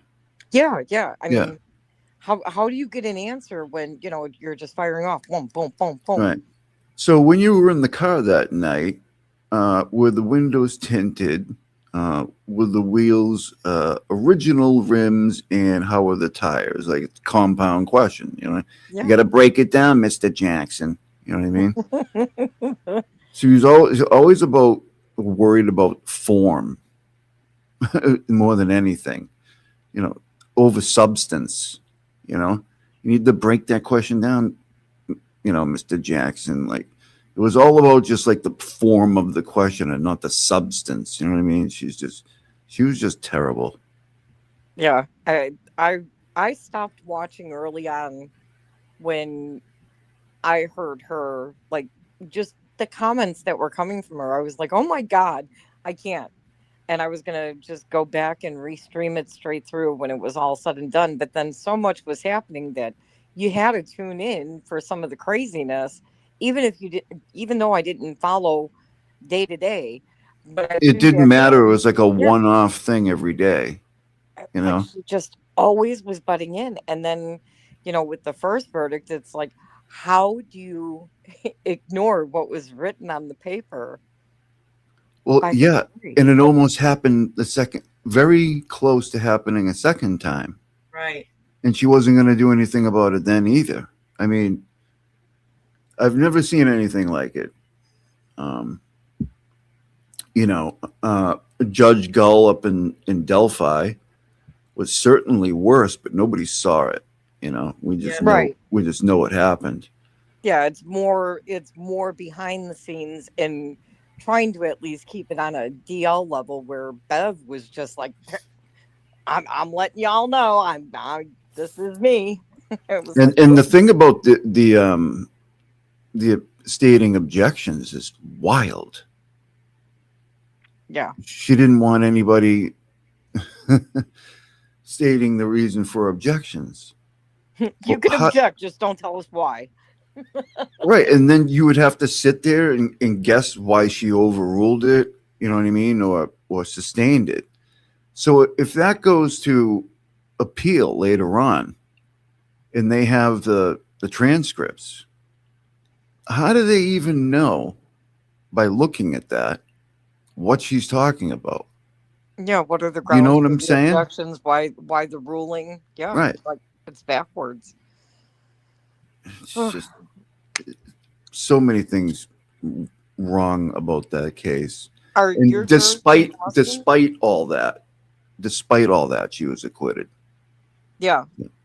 Thankfully. I mean, you know where Bev wanted to put her. I mean, there's no doubt in my mind or any other viewer that watched that hearing. Thanks for stopping by, 8 Point Dexter. They definitely had a target for Karen Reed. They wanted to put her behind bars, and they were going to get her there by any means necessary. Yep. And then what surprised me is Hank Brennan giving her the minimum when he lost. Remember that? No, that part I missed. So they convicted her on the DUI, right? Right. Because the defense added that. That wasn't an original charge. They added that charge because they figured, the jury might want to convict her for something. You know what I mean? Yeah. And they did. That's all they convicted her on. And Hank Brennan at sentencing, could have given her like 2 years. And he gave her probation and a 24D alcohol. That's like, the going minimum, pretty much. Right. Couple classes or. And people were surprised by that, but I just think he was just completely embarrassed and wanted to get out of there and didn't want to go back. But I mean, I can't blame the guy. I mean, at least he tried to minimize the damage that had been done and tried to make it at least as minimal as possible for her to do. Considering I still don't understand how you go back and charge for a DUI when she was never originally charged for it. Like, right. She admitted to drinking, right? Okay. And the alcohol extrapolation was absolute garbage. So I don't think in like a standalone DUI that they could have convicted her anyways, but they were able to add it and be like, all right, if you want to convict her of something, be a first time DUI. And that's exactly what they did. Now, a lot of people said they shouldn't have done it, but they might have been hung if they didn't. So right, they did the right thing. But I mean, wild case. What do you think of this one so far? It's all right. I mean, I haven't been here in a couple days, so I kind of missed a bunch, but I'm getting caught up. It's interesting. Yeah, for the most part. I mean, the only thing you missed was one of the females that were following the group, one of the groupies, as you would. That's the one that gave testimony that, didn't see anything, but yet, when the shots were fired, somehow they were on the side of the road at a stop. The car was in park. They were hunched over. She was passenger seat. And somehow the gas was accelerated and she was steering. Oh, well, yeah, she's just really good driver. Yeah, from the passenger seat, no less, while they were ducked down. I'll have to check that testimony out. Yeah, definitely go back and watch that one, because I think we're in store for probably a couple witnesses or groupies. I don't know. So far it's been all detectives and the feds coming in. So any word on if Shuggy is going to testify? He's on the list.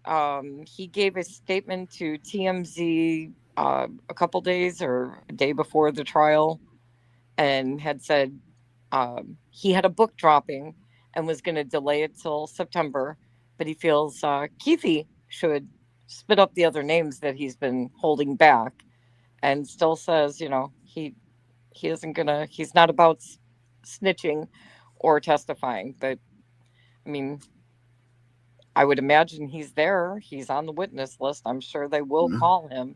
We'll see. Yeah. Whether he says anything will be interesting, right?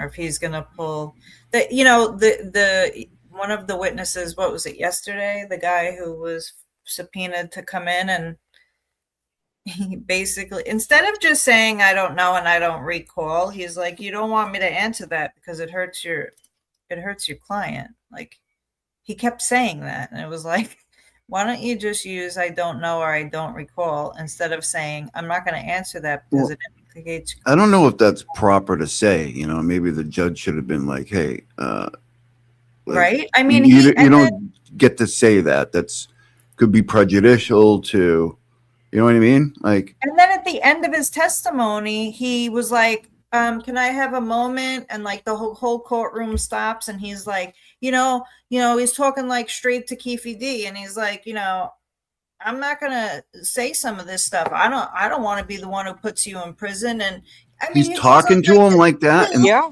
Yes.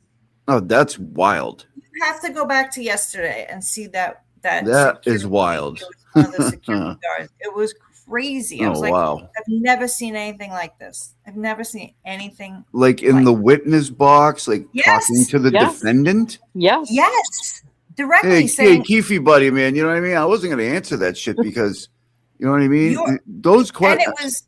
it was his attorney who was asking the questions, Oh my and the God. witness was like, "You don't want me to answer that. It will harm your client." Like That's why that, I mean, that could be a huge appellate issue, like things like that, you know? Yeah. Or is that why he did it? Could he be setting up the But the fact that they let him do it and the judge wasn't like, hey, buddy, you can't, no. just sat there. Yeah. No Everybody curative just sat instruction afterwards? Nope. No. Oh my God. Nothing. Like that's why I said, what do you think of this? Because they're, for the most part, they're just letting everybody talk and say whatever. I mean, even this detective a little while ago said, you know, it's not his place. He's not going to say things. If he goes on a podcast, he's going to say it. He's not going to say it from any seat. So are you saying that you know stuff that you're following street code? You said you follow the street code. So are you a cop or are you following the street code? Right. Wow. That is crazy. That's good. It was nuts. We only have about 16 minutes of this left. So, okay, good. So you guys know, and then, we'll probably end for the day. But I am going to step away momentarily. I just wanted to hit play first. Yeah, go ahead. Okay. You guys are okay with that? I'll be right back. Sure. You know what? Maybe I'll go back to regular speed since we're... Murder of Suge and Tupac during the course of that conversation. Yeah. Did he tell you where that conversation occurred? It's a deli called Greenblatt's, still there on Sunset in Hollywood in Los Angeles. If he never provides that portion of the information, what jurisdiction would LA have to be investigating a homicide that occurred in Las Vegas? None. So it was that piece of information which provided LAPD jurisdiction to even be looking at this murder. You could say that. But like I said, on the Fed case with the RICO, that would have got incorporated into the RICO, the murder anyway. And that's what we were looking at. But yes, that's where it started. So you can use that also. And so you were unable to confirm through Zip the Puffy Combs angle of the case. At some point, your agency said, hey, we got to tell Vegas what we've been doing. Yes. And at that point, Dan Long comes down and you are in a room with Dan Long, Mr. Davis, his lawyer, and there's a conversation that occurs. That's correct. At that time, the only person left alive in the vehicle was Terrence Bubba Brown, right? Yes. Mr. Brown was a resident of LA, correct? Correct. And was there at least a discussion between you and Dan, hey, if Mr. Brown ever gets himself into some real trouble, maybe we'll have some leverage to talk to Mr. Brown? Yes. And then unfortunately, Mr. Brown got killed as well. Yes. And so the last person alive in the vehicle is Mr. Davis. That's correct. Nothing further. Anything further, Mr. Sand?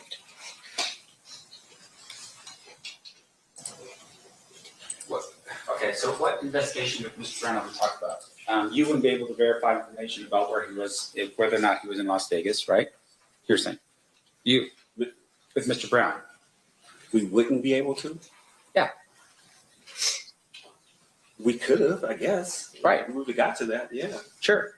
And with regard to that, you didn't make that effort while he was still alive. No. And would it be fair to say, of course, that even if someone had passed, that you would still need to verify what Mr. Davis says? Hi, Kashi. Regardless of whether or not the person's passed or not. we would have to verify everything.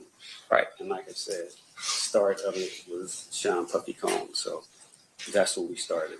Sure. And your focus is a little different, but in terms of the actual murder of Tupac Shakur, information. I'll give you 55. You can't make this shit up. Individuals in the car that would have been given to Metro to handle here in Las Vegas. Yes. Okay. No further questions. 55. You can't make this shit up. Of course you do.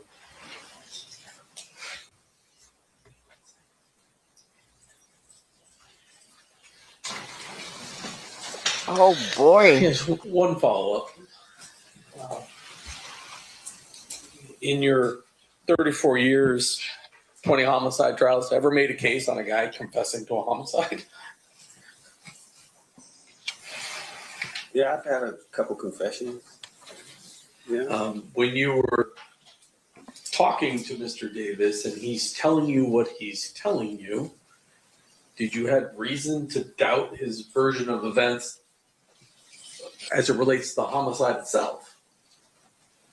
I didn't think Mr. Davis was lying because he put the gun in his nephew's hand. And if anybody knows anything from what I hear, Mr. Orlando Anderson was the man besides Keefe D in that neighborhood. He was the prince. And his family loved him. I didn't think that Mr. Davis would put the gun in his own nephew's hand, dead or alive, and put that smut on him unless it was true. The person that killed Tupac, well, in the neighborhood, he's a hero. In the world, he's a villain. So I didn't think Mr. Davis, me personally, would do that unless it was true with his own nephew, because I know he loved his nephew. They all loved Orlando. And so that particular fact, knowing the culture, and now it's 2008. I mean, let me ask you this. Was Tupac Shakur larger than life after death? Yes, but had he would have been legendary if he lived. Right. And in 2008, he is legendary at that point. But he's dead. And if it gets out that Mr. Davis has said his nephew pulled the trigger, would there be consequences for his neighborhood? I mean, just the way it looks, him being a hero, meaning Tupac to the world, and then this gang, like I said, in the streets. Wait, you were going off of woulda, coulda, shoulda. Orlando wasn't looked at that, but people are going to always say the Southsiders, the ones who killed Tupac, Nipsey Hussle. All these people who are like that, that's what comes with that. Now, you can wear a badge and act like it's something in your hood, but in the world, that's not a good thing to be, remembered as or thought of as a person that killed Tupac, even though what happened to Mr. Orlando Anderson wasn't right. Thank you. Nothing further. Anything further based on that? Yes, sir. So I just want to make sure I'm clear. You go to Mr. Davis because he's the target of Biggie Smalls. 51's been called. What you the interview fuck? him, and at some point in the future, you determine that Mr. Davis is not involved in Biggie Smalls. Malamute called bingo. While you're in the room showing him the information that you have about the drug aspect of it, a life sentence potentially, and everyone in his family or people in his family and friends potentially getting all in the middle of that with all kinds of problems, right? He decides to take the hit, as like you said, right? And instead of saying, hey, I don't have anything about Biggie Smalls, which you now have confirmed, he had nothing to do with Biggie Smalls, so he had no information. He says, I actually have information, and Orlando Anderson is one of those people, right? And at the time he says it, Orlando's actually dead, right? And people in the community of Compton had all had this sort of thing going on that potentially. Congrats, Malamutes. I just want to confirm you didn't win already, did you? It's a new name to me, and let's confirm that it's also the outer square. Yep, the outer rim.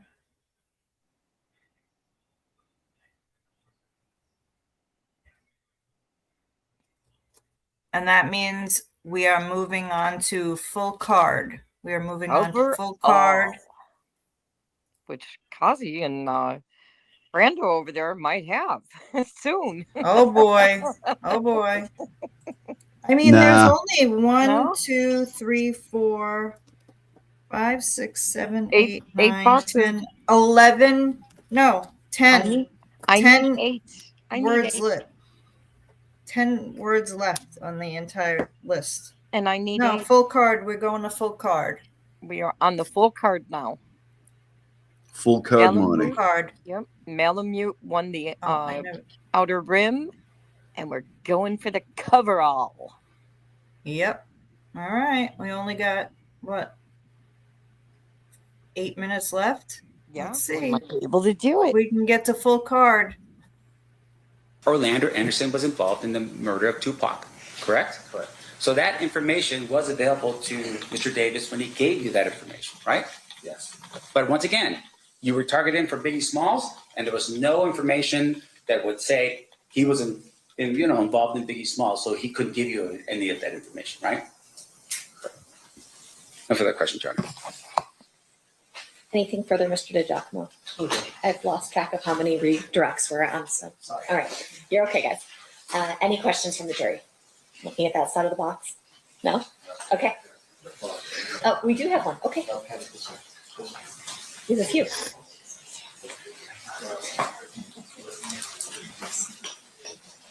I like that the jurors get to ask questions. Yeah.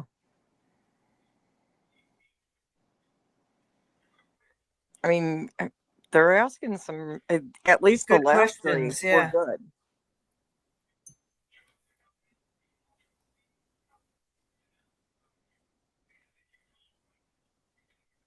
Congrats. Keefe's back to the resting bitch face.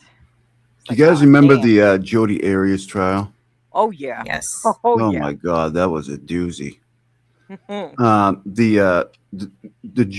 The juror questions were incredible. They were good back then, yeah. Because it was everything you wanted all the lawyers to ask, but wouldn't. Right. Yeah. You know, and they had her figured out. That's such a great trial to like rewatch. I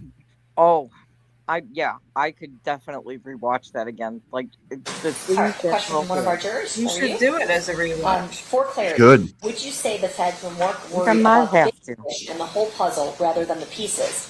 Being you had the information from Keefe and didn't need to put it together.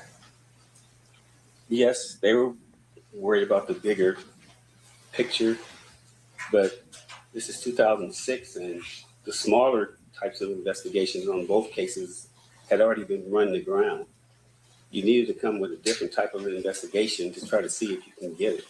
So that's why Detective Kading, the LAPD, that's why you brought in the FBI, ATF, DEA, other agencies to all help to try to solve both cases.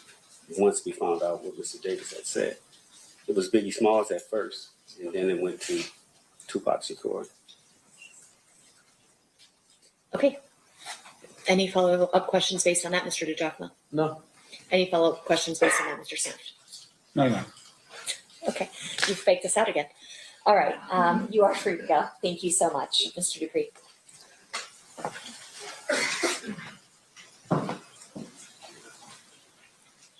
Yeah, one of the viewers. I think before the witness leaves, maybe approach.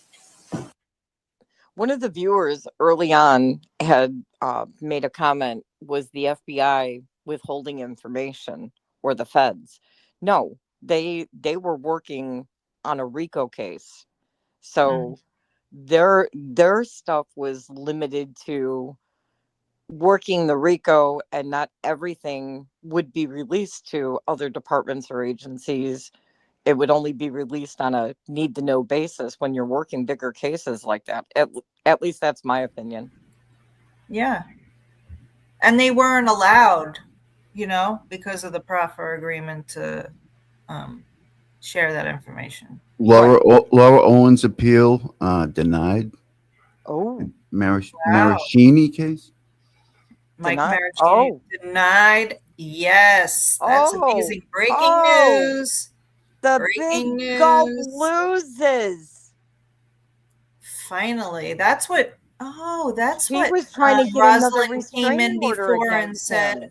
something about Jingy, and I missed it. Oh my God, that's good. amazing. That's good news. Yeah. Yes. Yes. Yes. Laura Owens dated a man who was on the TV show The Bachelor, and they had oral sex, and she claimed to be pregnant with his twins. Well, you know how that happens. You know. Well, yeah, she did a big gulp. I mean, 1 to 2 out of 10,000 people in the world end up getting babies that way. Well, yeah, Well, then something they in the find out. digestive tract sidesteps and makes it right to the uterus. I heard Nick talking about her one night. I don't know, like I learned a couple things about it, but not nearly enough. Oh my God, we could be here all day. Nick, listening Yeah. to Nick talk about Laura or any of his cases. That's great. Let's just say that we realized during the Clayton Eckerd, who was the Bachelor, during that whole thing, the trial and everything, where he won, when she was making up evidence and changing sonograms and literally the whole going to horse riding events or something. Right. But not actually ever going to a doctor when she says she had one baby that died and then the other one, ended up miscarrying at like 7 months, but there was no fetus. Like all of these, she only like called, like she did Teledoc, and Teledoc said, you don't have to go to a doctor for that. Right. We all And know no death certificate for the 7-month-old fetus. Right. When the babies come from your mouth, I mean, they're bound to have problems. That is very true. Only to find out that she had done this before for not just one other person, at least 3. people, and plus people who have also said the same thing but will not come forward to tell their story. So God only knows how many there really are. So she constantly had taken out ROs on the 2 men who, by the way, the other 2 men, not the Bachelor, who both are married with children, and she's trying to keep, restraining orders on them. But she doesn't want to show up to court or, because she's got horse competitions and stuff, which is more important. And then she said she was bleeding, out her hiney or whatever. But whoo-wee, I'm glad it was denied. Is this the same? It's this Maricini or whatever his name is. That the same guy that had the bad lawyer? His lawyer did a terrible job. Yeah, in the beginning, when for the first restraining order, yeah. Yep. Nick was going crazy over it. He's like, this guy's just terrible. Yep, and then Omar stepped in. And I think Megan was like trying to raise money for the guy at the time or something. Yes. Yeah, It was a huge fundraiser for him. Yeah, wow. Crazy. They all showed up in what was it, San Diego, but San Francisco. San Francisco. Yeah, and Laura didn't even show, but she was at a horse competition, even though she was. Yeah, well, they're in San Francisco, and her, attorney is there. You've got Omar, Rosalind, Megan, Laura Knighty, Rachel Juarez was the other attorney. Yeah, and you've got all these people there for a trial. She has this, oh, I'm bleeding, I'm deathly ill, I can't come, and she's competing. I need to have a procedure, and she's on the horse, riding in a competition against 11-year-olds. Yeah, and she won. Yeah, well, when you're competing against special needs children in a riding event, of course the adult that looks like a jockey wins. Yeah, she was probably being a real jerk about it too. Like, yeah, look at that. I won, and let me see you make a baby with your mouth. Right. You guys ain't shit. I think her and Meghan Markle must have shopped at the same Moon Bun store. She's super, super, super, like, almost anorexically thin, right? Mm-hmm. Yes. Yeah. Yep. Yikes. Crazy. All right. Full card, baby. Here we go. Are we gonna get to it in 5 minutes? Full card time. Full card. Let's Full go. card. Let's go, Brandon. If you want to just have him wait in the hall, or do you want him to wait? If he can just be back on the stand for a second. Oh, that's true, Auntie M. Rob had a really bad attorney too. Oh my God. That guy didn't even say anything in court.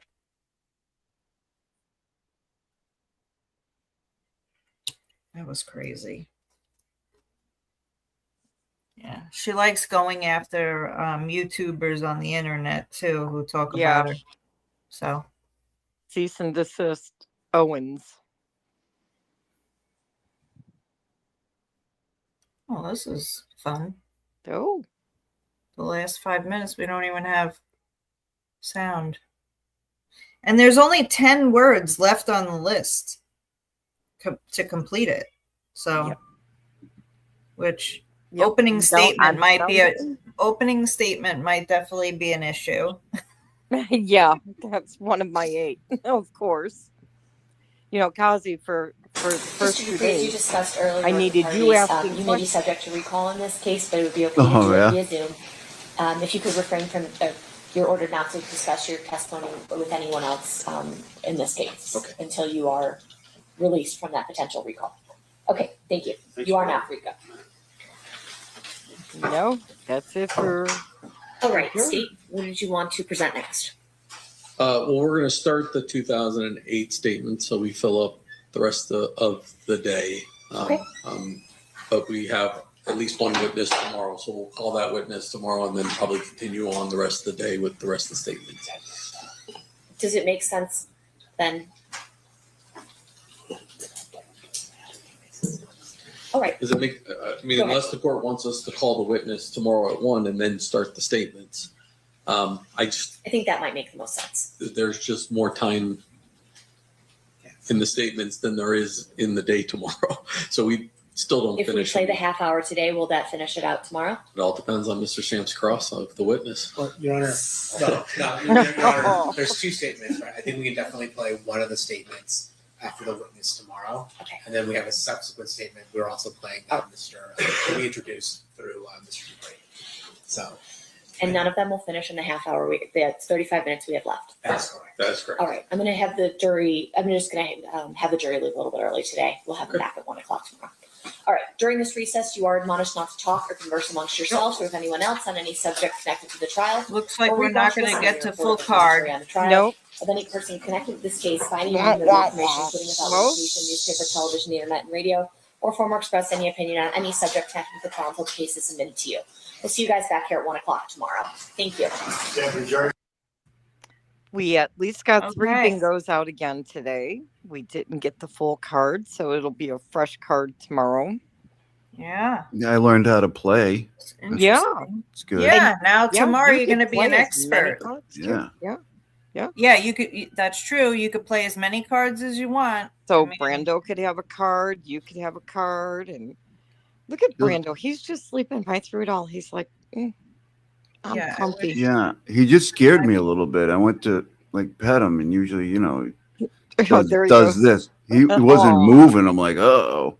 He was just really asleep. Snoozing. Yeah. Well, it could be all that nip that I seen was happening in, that video you showed. Shocking behavior. Yeah, he didn't. It was a bad night. He wasn't able to drive home. He had an Uber, huh? Or a DD of some sorts, anyway. Yeah. So did you want to do it on your channel or do it on mine? I mean, you said you're on a device. No, we can do it on yours. Okay. Yeah, that'd be better. I probably wouldn't be able to do it as smoothly, so. Okay, we will do it on mine, and they're saying there's a 1 o'clock start for them tomorrow. So yeah, 1 o'clock. But I think we have today's. Yeah, right? whatever's left of you're today. going to start. Yeah.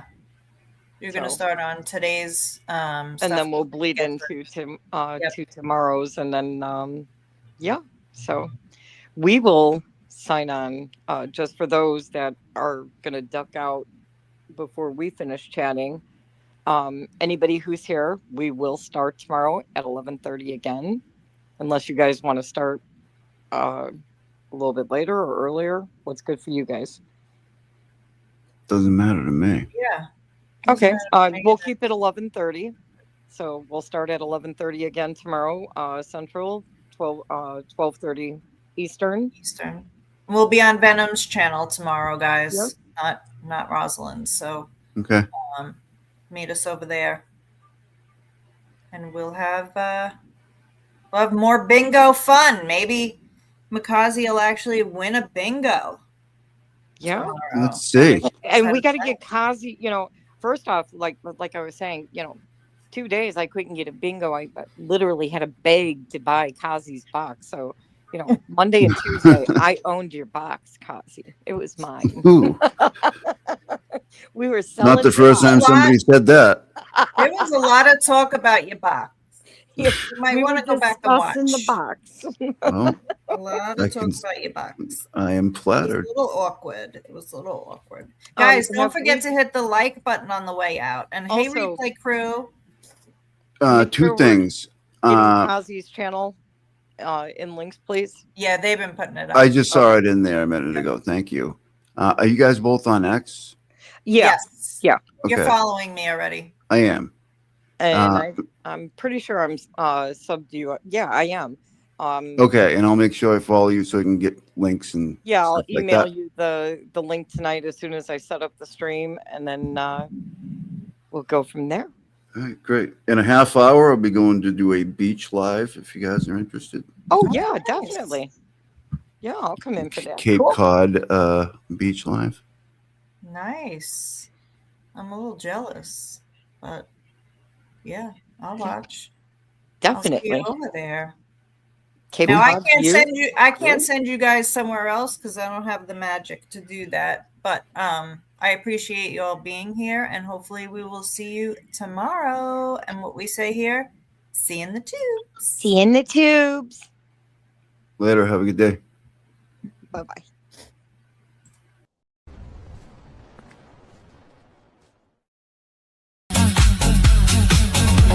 One click and you're down the rabbit hole deep, where the timeline's fractured and the logic goes to sleep.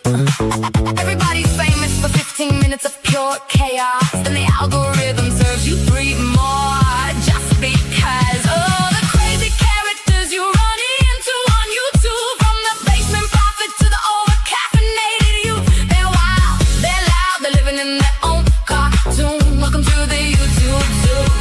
And the show never ends, so hit that subscribe button soon. And don't forget to smash that like if you've ever argued with a stranger about whether water is wet. Buy the merch. Buy the damn merch. And just because I watch a video or parts of a video doesn't mean I'm a stalker.